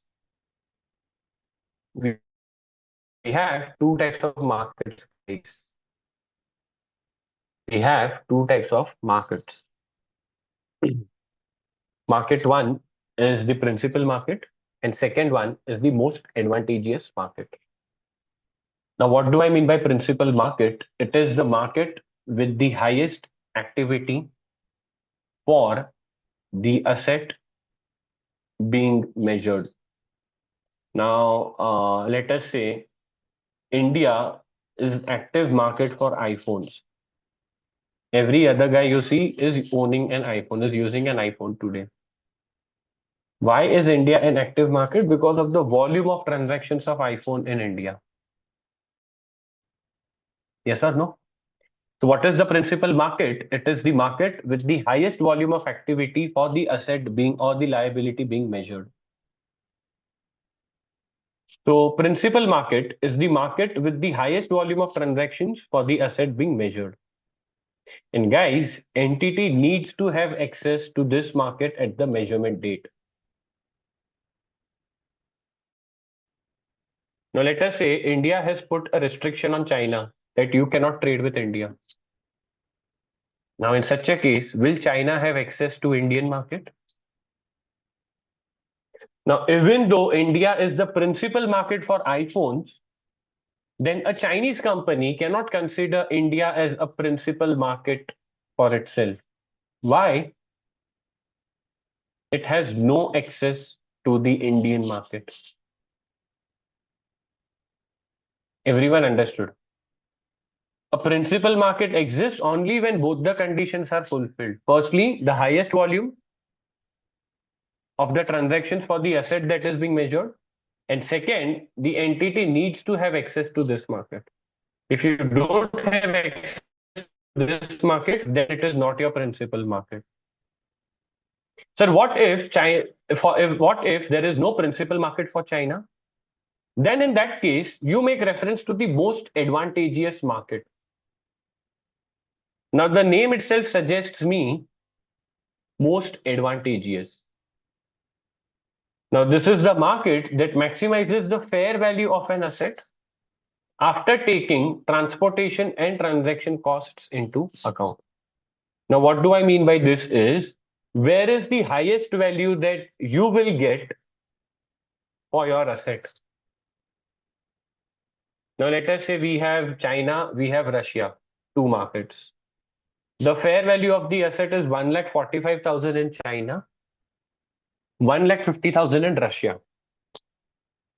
Now transaction costs is 1,500 in China and 2,500 in Russia. And transportation cost is 2,500 in China and Russia 3,500. Now what is the net amount that I will get in China? 1,41,000. And what is the net amount that I will get in Russia? 1,44,000. Now this tells me that Russia is my most advantageous market. Russia is my most advantageous market. This is what I interpret. Now I will make reference to the fair value in Russia. I will make reference to the fair value in Russia. Now guys, tell me one thing. Here there are two costs, transaction cost and transportation cost. Correct? One of this is a characteristic of market and one is the characteristics of a product. Tell me which of these is a characteristics of product, transaction cost or transportation cost? Transaction cost. Sorry? Transaction cost. Okay.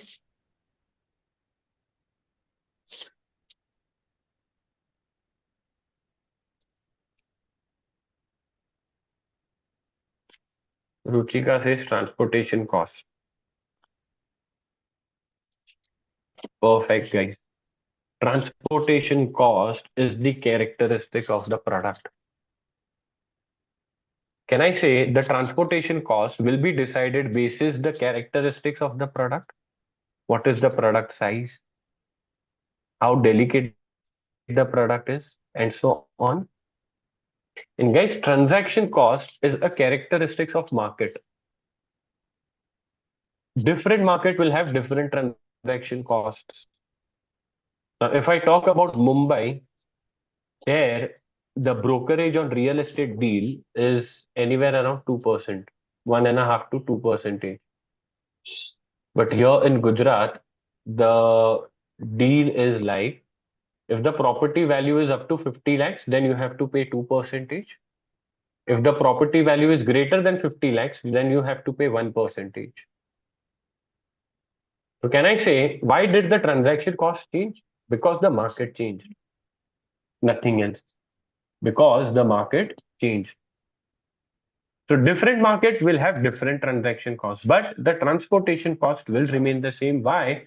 Transportation cost depends on the characteristic of the product and not that of the market. Everyone with me so far? Yes. Hello. Yes, sir. Yes, sir. Okay.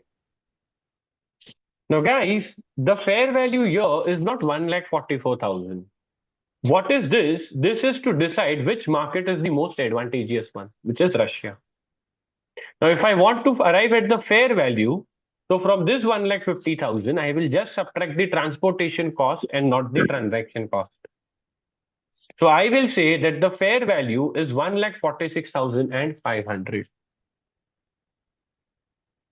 It is 1,46,500. Got this?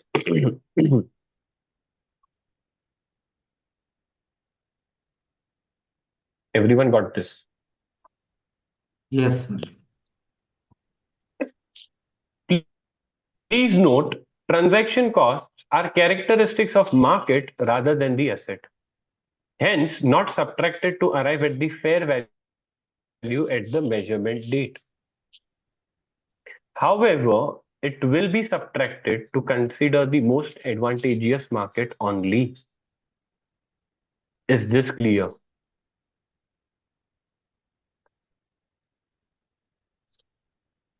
Everyone? Yes, sir. Yes, sir. So a quick revision, that's it. All about IFRS 13 from your FR syllabus standpoint, nothing more you have here. Okay. Now guys, a quick revision. What is fair value? Can anyone tell me what is fair value?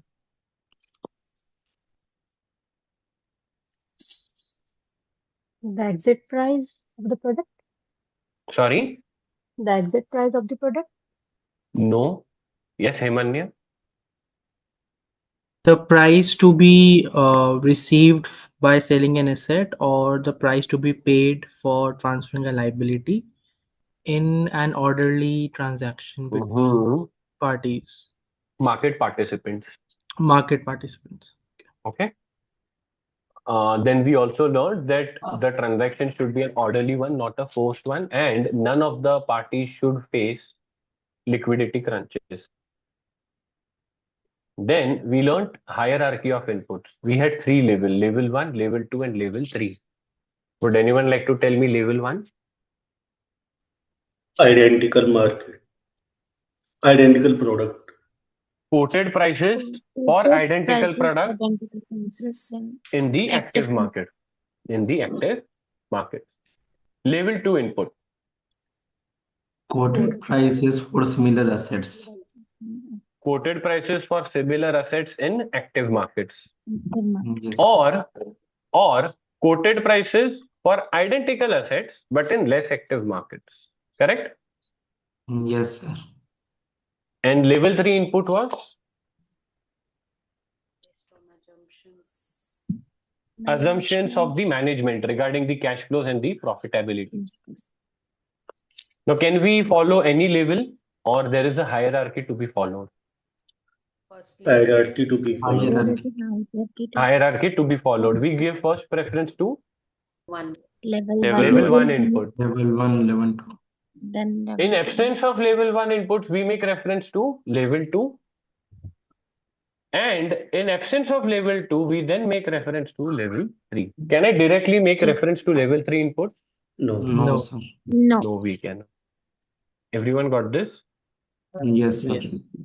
And then we learnt about most advantageous market and the principal market. We first give reference to which market, principal market or the most advantageous? Principal. Principal market. Principal market. What is the principal market? Which is highest Volume of volume transaction. Highest volume and level Perfect. of activity. Perfect. It is the market with the highest volume of transactions for the asset that is being measured. And is it okay if the entity has no access to the principal market at the measurement date, or it needs to have? It needs It to have needs to access. have. It needs to have access to the principal market at the measurement date. Everyone clear? Let us say a particular company is having no access, is not having any access to the a particular market, which is having the highest volume. That is, no principal market exists for a particular product. Then we make reference to Advantageous market. Advantageous market. most advantageous Most market.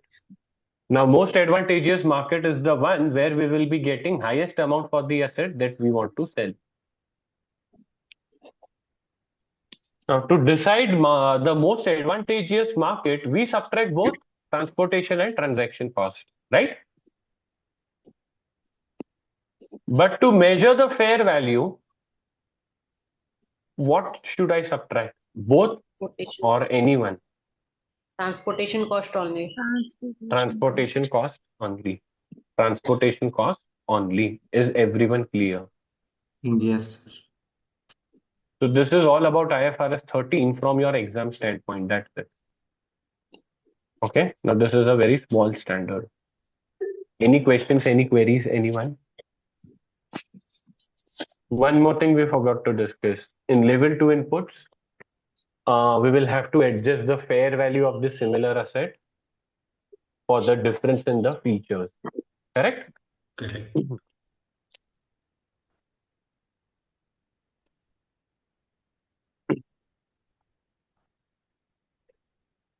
Guys, I will be sharing these notes with the team, which will then be uploading on your LMS. Okay. So if you want, you can write it with me, but nonetheless, these notes will be uploaded there as well. Got it? Yes, sir. Yes.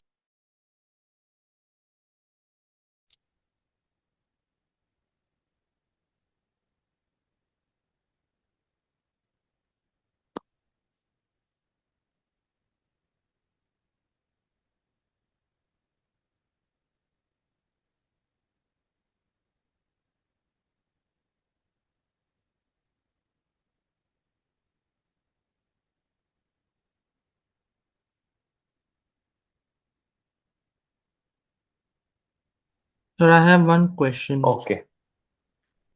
Yes. So, in the example of that red and black I-10, the prices were same. But sometimes what happens is there is a specific color that is released for a product. Like if we take an example of iPhones, so earlier there was a red color product that was released that had the different price in comparison to the other colors. Correct. So that will be the identical product in that case, or it's a similar product?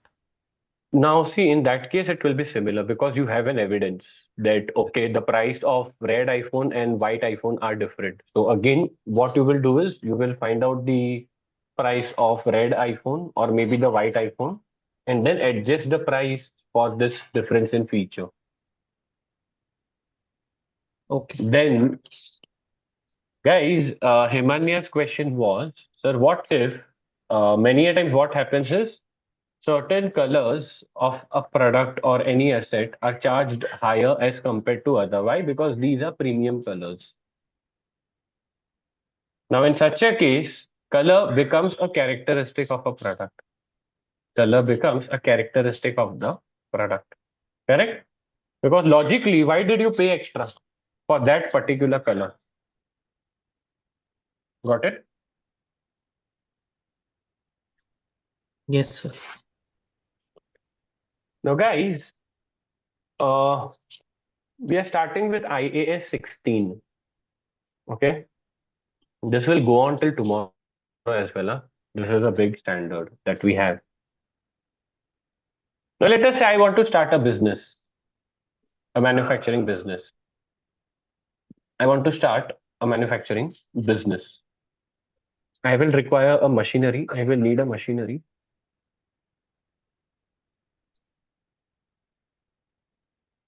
So to purchase this machinery, I can do any of the things, right? For that machinery, I can either purchase it outrightly from my own funds or savings. Second, what I can do is I can borrow funds to purchase this machinery.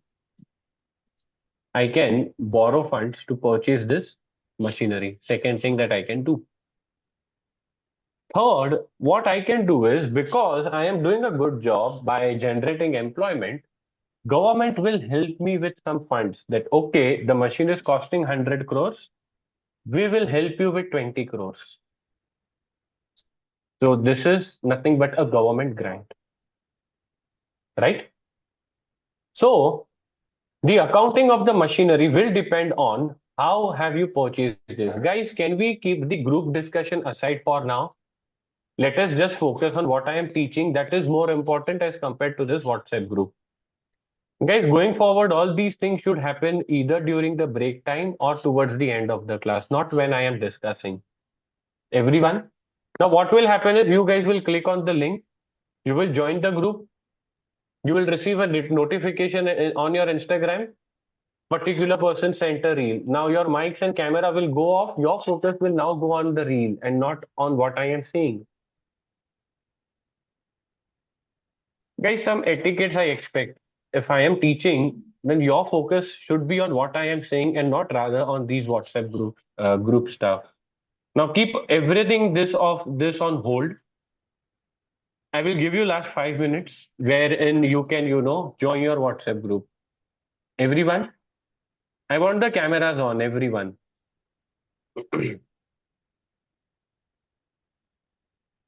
Okay. Now where was I? Okay. I can purchase the asset through my own funds, my savings, or I can borrow funds to purchase the asset or construct an asset, or government may give me a grant. Why? Because I am generating employment. Now, the accounting for the asset will also depend on how you have sourced the asset. Now, let us say you have borrowed funds to construct the asset. IAS 16 plus IAS 23 will be applicable. You have purchased asset outrightly. IAS 16 will be applicable. You received the government grant. IAS 16 plus IAS 20 will be applicable. Understood? But need not worry, we will be studying all these standards in isolation, not together. So right now, we are starting with IAS 16. Okay? We are starting with IAS 16. So let us say, to run a business, I need machinery. I can purchase machinery either through my own funds, or I can construct the machinery through borrowed funds, or I can take government grants. Government will give me a grant. So the accounting will depend accordingly. Okay. Now, what if there is a drastic fall in value? What if there is a drastic fall in value of the asset? So for that, we will make reference to IAS 36. We will make a reference to IAS 36, that is impairment of asset. Then we have something like biological assets, like, cow, calf, horse, dogs, agricultural assets. Then we have investment property. Now, what do I mean by investment property? As let us say my grandfather had purchased a property in 1965 for 3 lakhs. Now its value today is 3 crores. Now the value has increased or decreased? Increased. Increased. Now I have not sold this asset. The asset is still lying with me. Now how do I treat this increase of 2 crore and 97 lakhs is something that IAS 40 will tell me.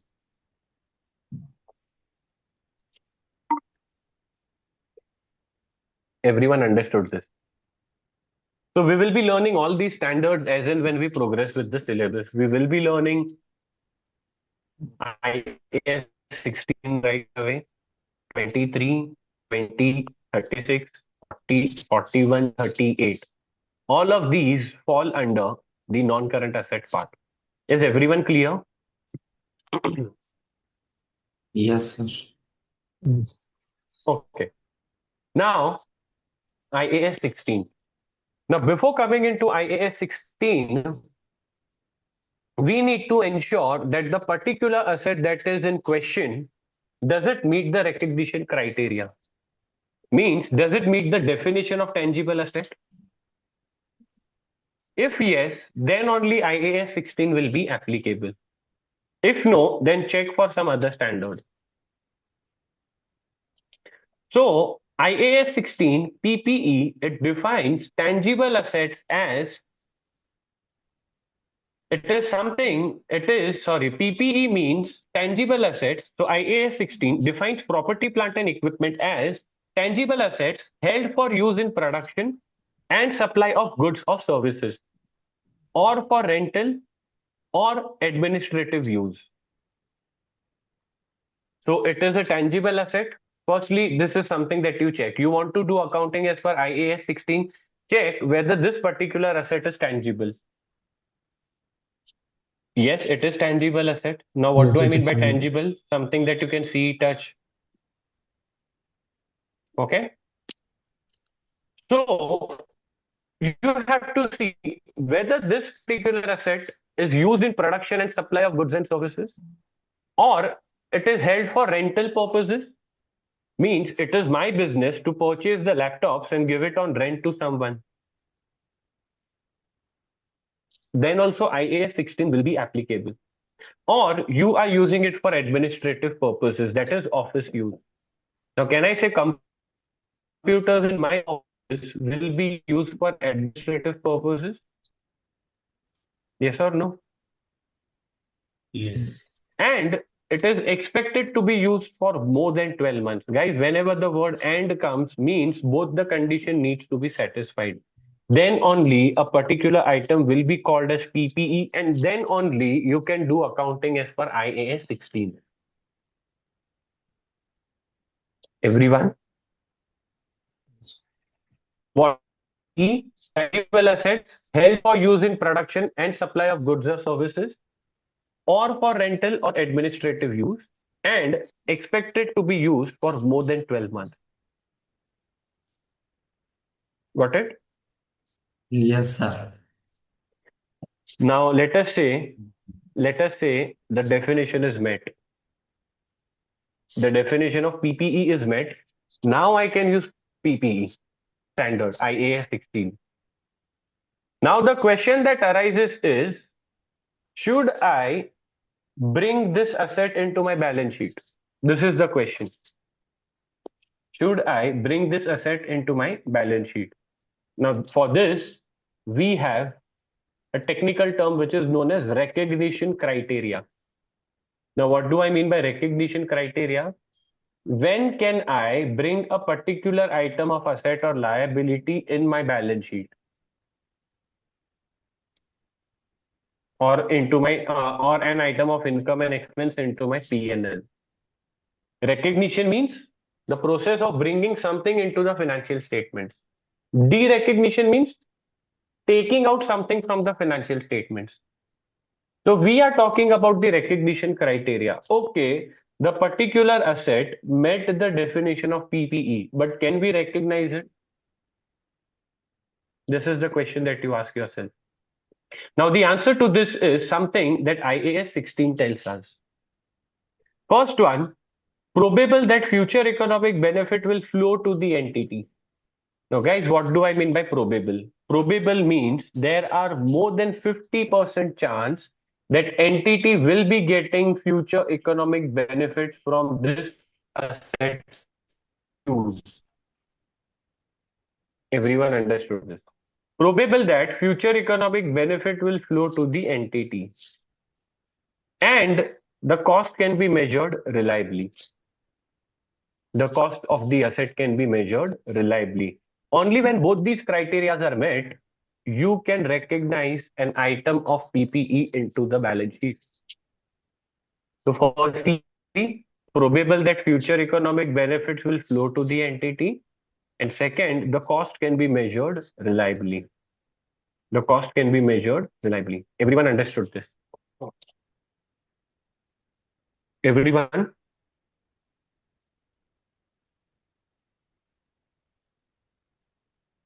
Okay.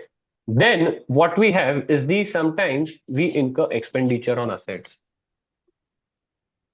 Now, why would we incur expenditure on assets, guys? Tell me. Why would we incur expenditure on assets? For increasing its efficiency. Firstly, perfect, to increase the efficiency of the asset. Second, repairs or improvements. So can I say maintenance? Yes. So there can be two reasons for which we are incurring repairs or we are incurring expenditure on asset. Means you have already purchased an asset. After the purchase of asset, you are now incurring expense. Now this can be for either of the two reasons. Firstly, to increase the efficiency of the asset. And if the efficiency of the asset increases, will it be fine to say the earning capacity of the asset will also increase? Yes. Yes. Everyone with me so far? Yes, sir. Yes. And if the efficiency of my asset is increasing, this means earning capacity of the asset is increasing. So don't you think this is bringing in me higher or more future economic benefits? Yes. Yes. Mm. So what do you think should happen to these costs incurred to increase or improve the efficiency of the asset? Yes. These Capitalize. costs Capitalize. include Capitalize it. asset. Capitalization. Perfect. Capitalize. Now, what do I mean by capitalize is add to the cost of the asset. Cost of Now, the asset. instead of charging this amount to P&L, I will add it to the cost of the asset. Everyone with me so far? Yes. Yes. Yes, sir. Second thing that we have is the maintenance. I am incurring expenditure on my assets for routine maintenance. Now, is this helping me increase my efficiency of the asset or maintain the efficiency of the asset? Maintain the efficiency. Maintain the efficiency of asset. In short, it is helping us maintain the earning capacity of the asset. Yes. Now, what do you think should happen to such expense? Should it be charged to P&L or it should be capitalized? Capitalized means added to the cost of the asset. Charge to To P&L. be charged in Charge to PNL. P&L. To be charged to P&L. So can we summarize our entire discussion till here? Any expenditure on assets, any expenditure on assets to increase the efficiency or the earning capacity should be capitalized. Yes. And any Yes. expenditure to maintain the asset's earning capacity or to maintain the efficiency of the asset should be Charge. charged to Charge. Charge PNL. to P&L. Yes. Should be P&L. charged to P&L. Is everyone with me so far? Yes.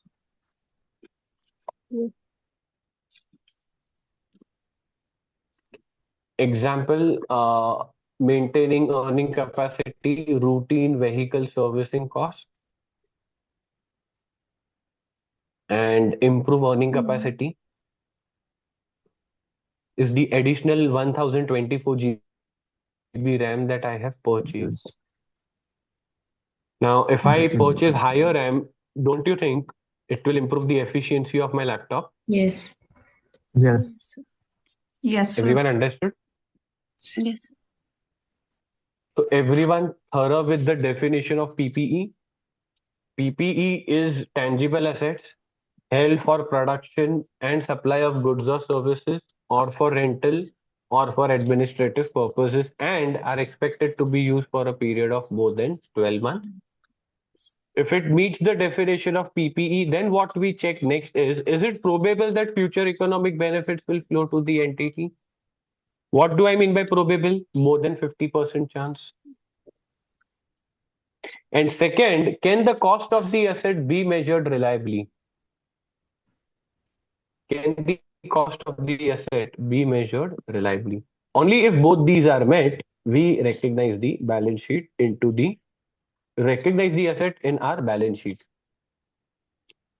But the next question that arises is the initial recognition. Now, what do I mean by initial recognition is, at what amount should this item of PPE be included in the balance sheet?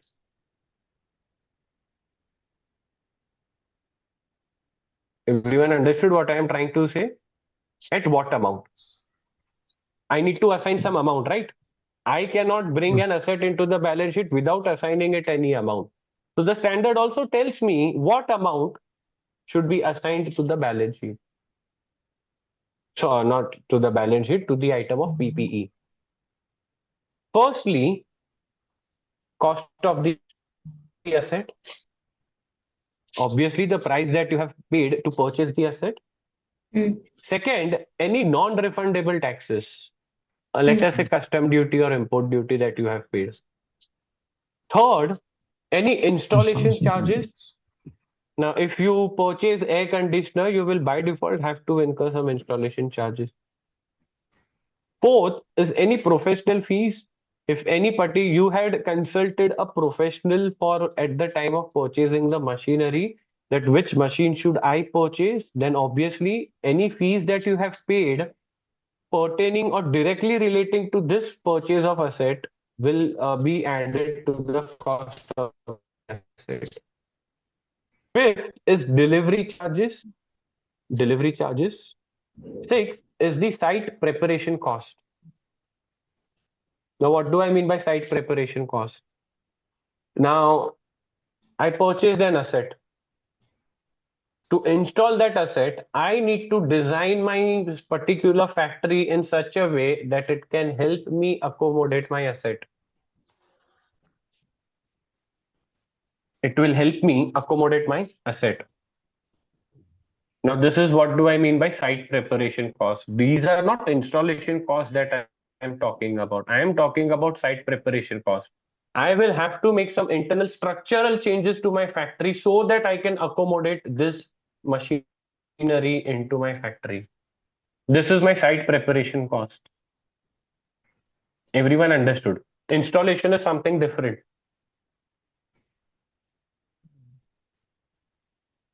Then cost of trial runs.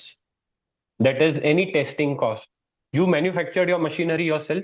Now, before you end up selling your products directly to a customer, you decided to test the product.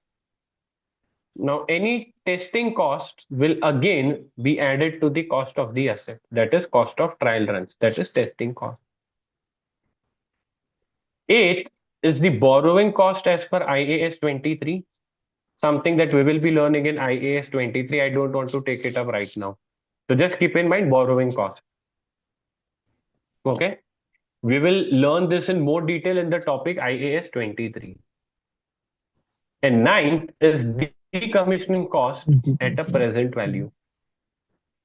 Now, what do I mean by this? I had installed a particular asset.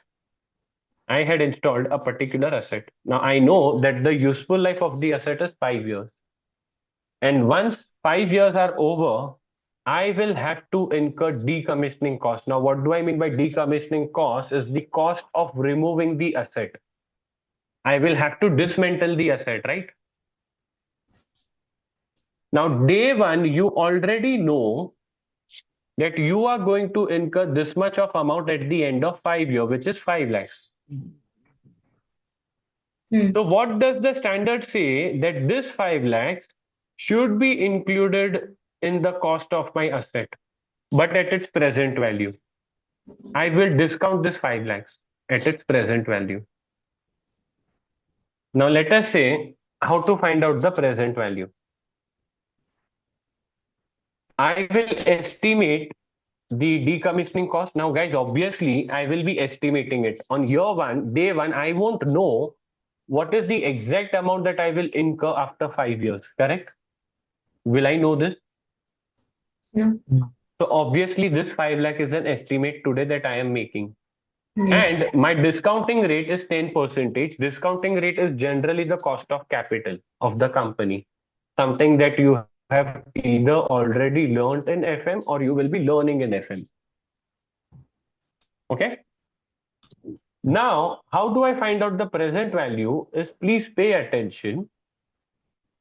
This is the formula that we have. It will be the future value, that is 5 lakhs, divided by what is the discounting rate? 10%. Because it is 10%, I will take divided by 1.10.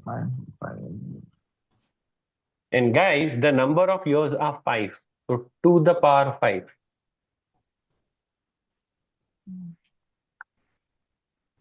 3,10,461. So today I will add 3,10,461 to the cost of my asset. So let us say the cost of the asset was 10 lakh. Plus the present value of this is 3,10,461. So I will include the asset in my balance sheet at 13,10,461. I hope everyone is clear. So guys, present value, I have written it here in detail also, is future value multiplied by the discounting factor, which is 5 lakhs multiplied by 1 divided by 1 plus 0.10 to the power 5, which is 0.6209. I multiply it by 5 lakhs. I get 3,10,461. Now, how do we do this? Take out your calculators, everyone. On your calculators, 1 divided by 1 divided by 1.10. 1.10. Now press equal to key 5 times. You will get this 0.6209. Press equal to key 5 times. Everyone? Now you multiply this by 5 lakhs, you will get 3,10,461.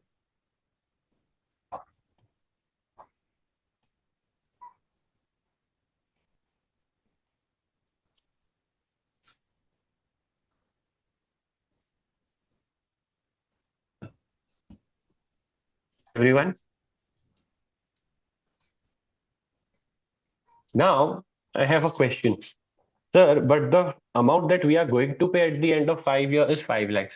We are including it in the balance sheet at 3,10,461. So actually what I am doing is I am adding this 3,10,461 to the cost of the asset. And secondly, I am also recognizing a liability for 3,10,461 today. Why? It represents an amount payable. Yes or no? Guys, did I pay any cash for this 3,10,461 or I will be paying it after 5 years? Paying after 5 years. So if I am adding this 3,10,461 to the cost of my asset, don't you think I will have to give a second impact or second leg of this 3,10,461 also? Yes. Or else will my balance sheet tally? So what I do is I recognize a liability for 3,10,461 today itself.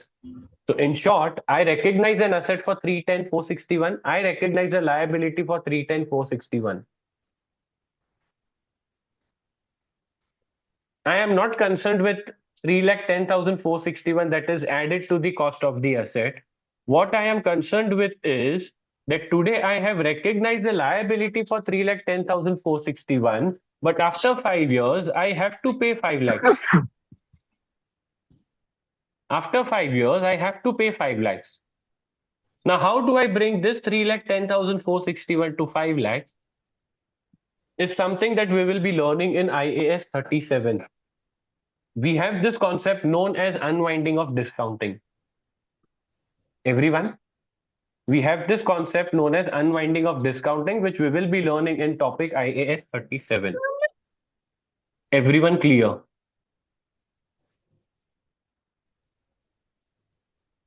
Is everyone clear? Yes, sir.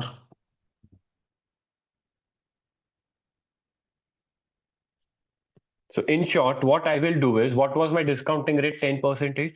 So I will apply 10% on this amount. Now this 31,046 is the financing cost that I charge to my P&L under the financing category. So at the end of year one, my liability amount is 341,507. Now second year again on this, I charge 10% interest. So my liability amount is now 375,657. I will keep on doing this till the end of year 5, and I will reach at 5 lakhs. Okay. So this will be taken to P&L as FC, financing cost. Even this will be taken to P&L as financing cost. Don't worry, we will be learning about this in the topic IAS 37 once again. Okay. I'm not touching here this in detail over right now, because same thing will get repeated over there. Is everyone with me so far? So quick revision of what all things we will be including. Firstly, the cost of the asset. Second, non-refundable taxes. Third, installation charges. Fourth, professional fees, delivery charges, site preparation cost, cost of trial runs, that is testing cost, borrowing costs as per IAS 23, and decommissioning cost as present value. Everyone understood? So what is decommissioning cost? The cost of removing the asset from the factory or the site. Any questions, guys? Anyone?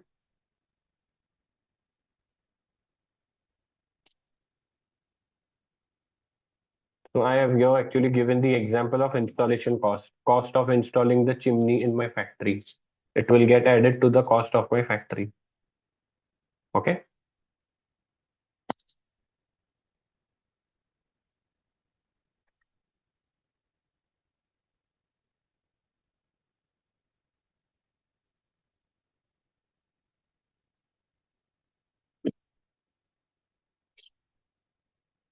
Okay. Just a minute.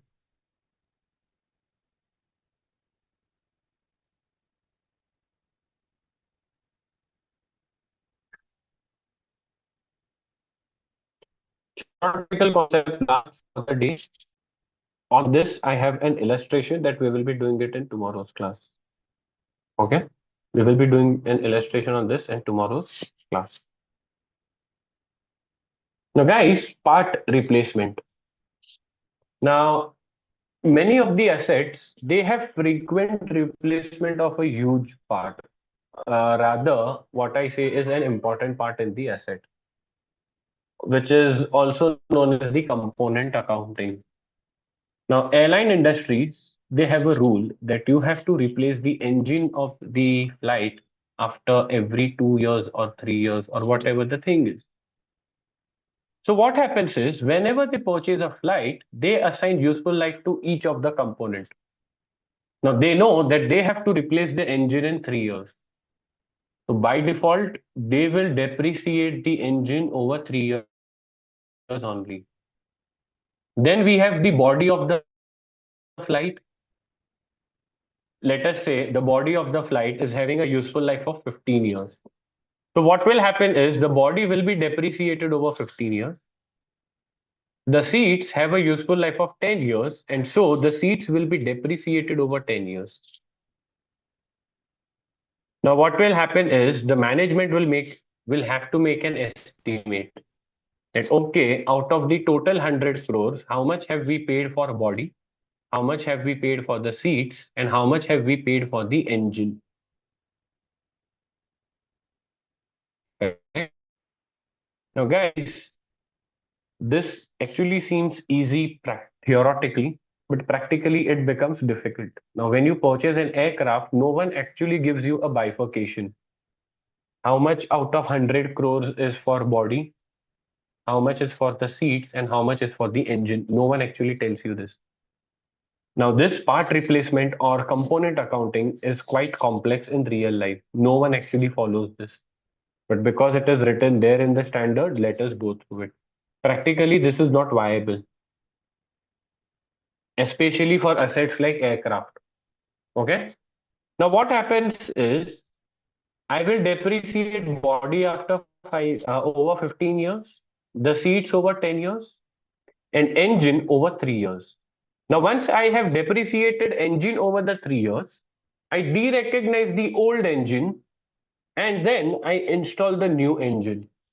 And again, this new engine will be depreciated over 3 years. Again, I will de-recognize it. Again, I will install new engine. Again, this new engine will be depreciated over 3 years. So this is something that will happen. This is something that will happen. Now let us say the cost of the asset was 100 crores. Now I want to find out the carrying amount of the flight after 3 years. I want to find out the carrying amount of the flight after 3 years. Why? Because I will have to de-recognize the engine after 3 years. Now, how do I find out carrying amount is the cost minus the accumulated depreciation? And what is accumulated depreciation? The total depreciation for the 3 years. Now, let us say my cost is 100 and the total depreciation for 3 years is 10 3s are 30. I have assumed this 10 as an amount or any random amount.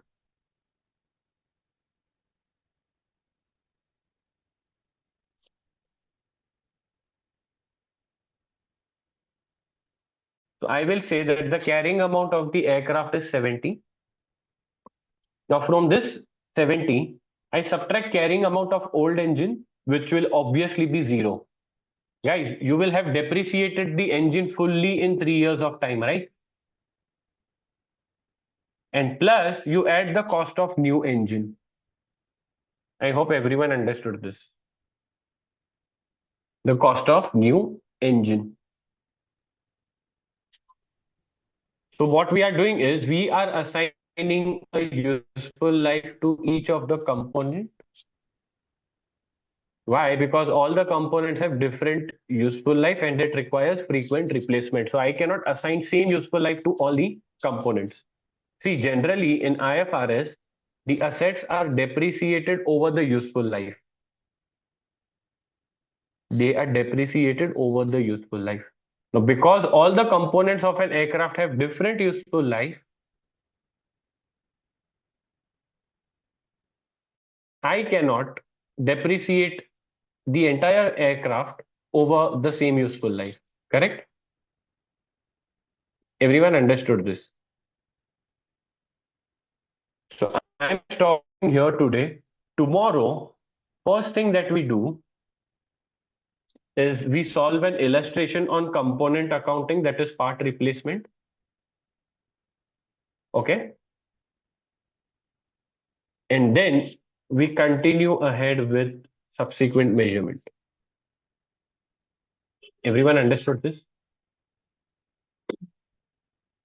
So tomorrow we will be able to complete IAS 16 and the questions as well. Everyone got this? Now you can do your WhatsApp group stuff. I'm giving you 2 minutes, carry it out, and then we wind up the lecture. Yes, Neha. Sir I just wanted to ask कि जब हम ये revise करेंगे तो वो text book जो दी है SSC की उसमें से भी हम लोग को आई मीन कॉन्सेप्ट्स देखने पड़ेंगे या आपके नोट्स सफिशिएंट रहेंगे My notes are sufficient. My notes are sufficient. If you want, you can give one read to the textbook, because I'll tell you one thing, that there are certain concepts or certain things which are not important from the exam standpoint. You will come across those things sir. there in the textbook. Just give it a one-time read. Okay, sir. Thank you, sir. Tehseen, you have a question, site preparation. Sir, please repeat this. Now see, to install a particular machinery, I will have to carry out some structural changes so that my particular factory can accommodate that machinery. Now this will come at a cost, right? I cannot carry out any structural changes at free of cost. I will have to incur some money to carry out the structural changes. Now, any such charges that I have paid or cost that I have incurred will be added to the cost of the asset. Got it, Tehseen? Yes, sir.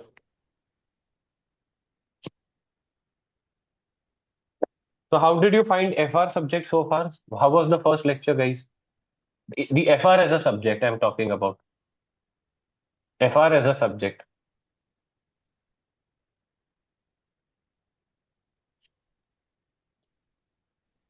Okay. FR, I'll guarantee you guys you will find it interesting because we will be learning it in a logical way. You just need to ensure that you are regular in class and everything will fall in its place. Okay? Just be regular in class and be consistent and be regular with the homework part that I've given. No homework for today. I will be giving you the homework details tomorrow. So today, because it was your first lecture, just enjoy your day today, the remaining time. Tomorrow I will be giving you the homework. Okay, everyone?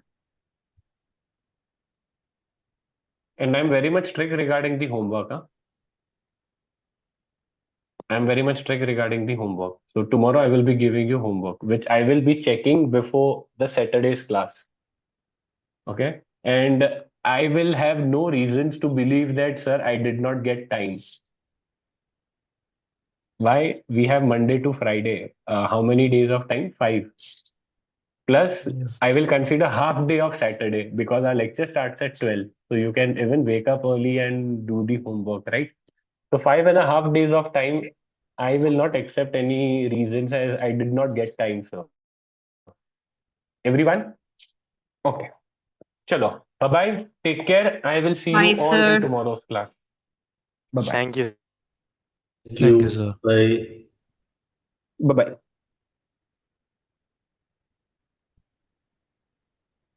Bye, thank you, sir. Bye-bye. I'm exiting the Thank you. meeting. I guess you are done with your WhatsApp group stuff, guys. I'm exiting the meeting. Sir, they were not able One to minute. actually join with the link, so I just mentioned my number. Okay, guys, just take Himanya's number. Na? He will add you. I'm just ending the meeting for all in 5 seconds. 1, 2, 3, 4, and 5. Are we all done? I'm Yeah. ending the meeting for Yes, all. sir. You won't be able to Yes, sir. access the chat Yes, box. sir. Okay. Chalo. Okay. Bye-bye. See you all tomorrow at 12. Bye-bye. Thank you, Thank you, sir. sir. Bye-bye. Okay. Thank you. Thank you.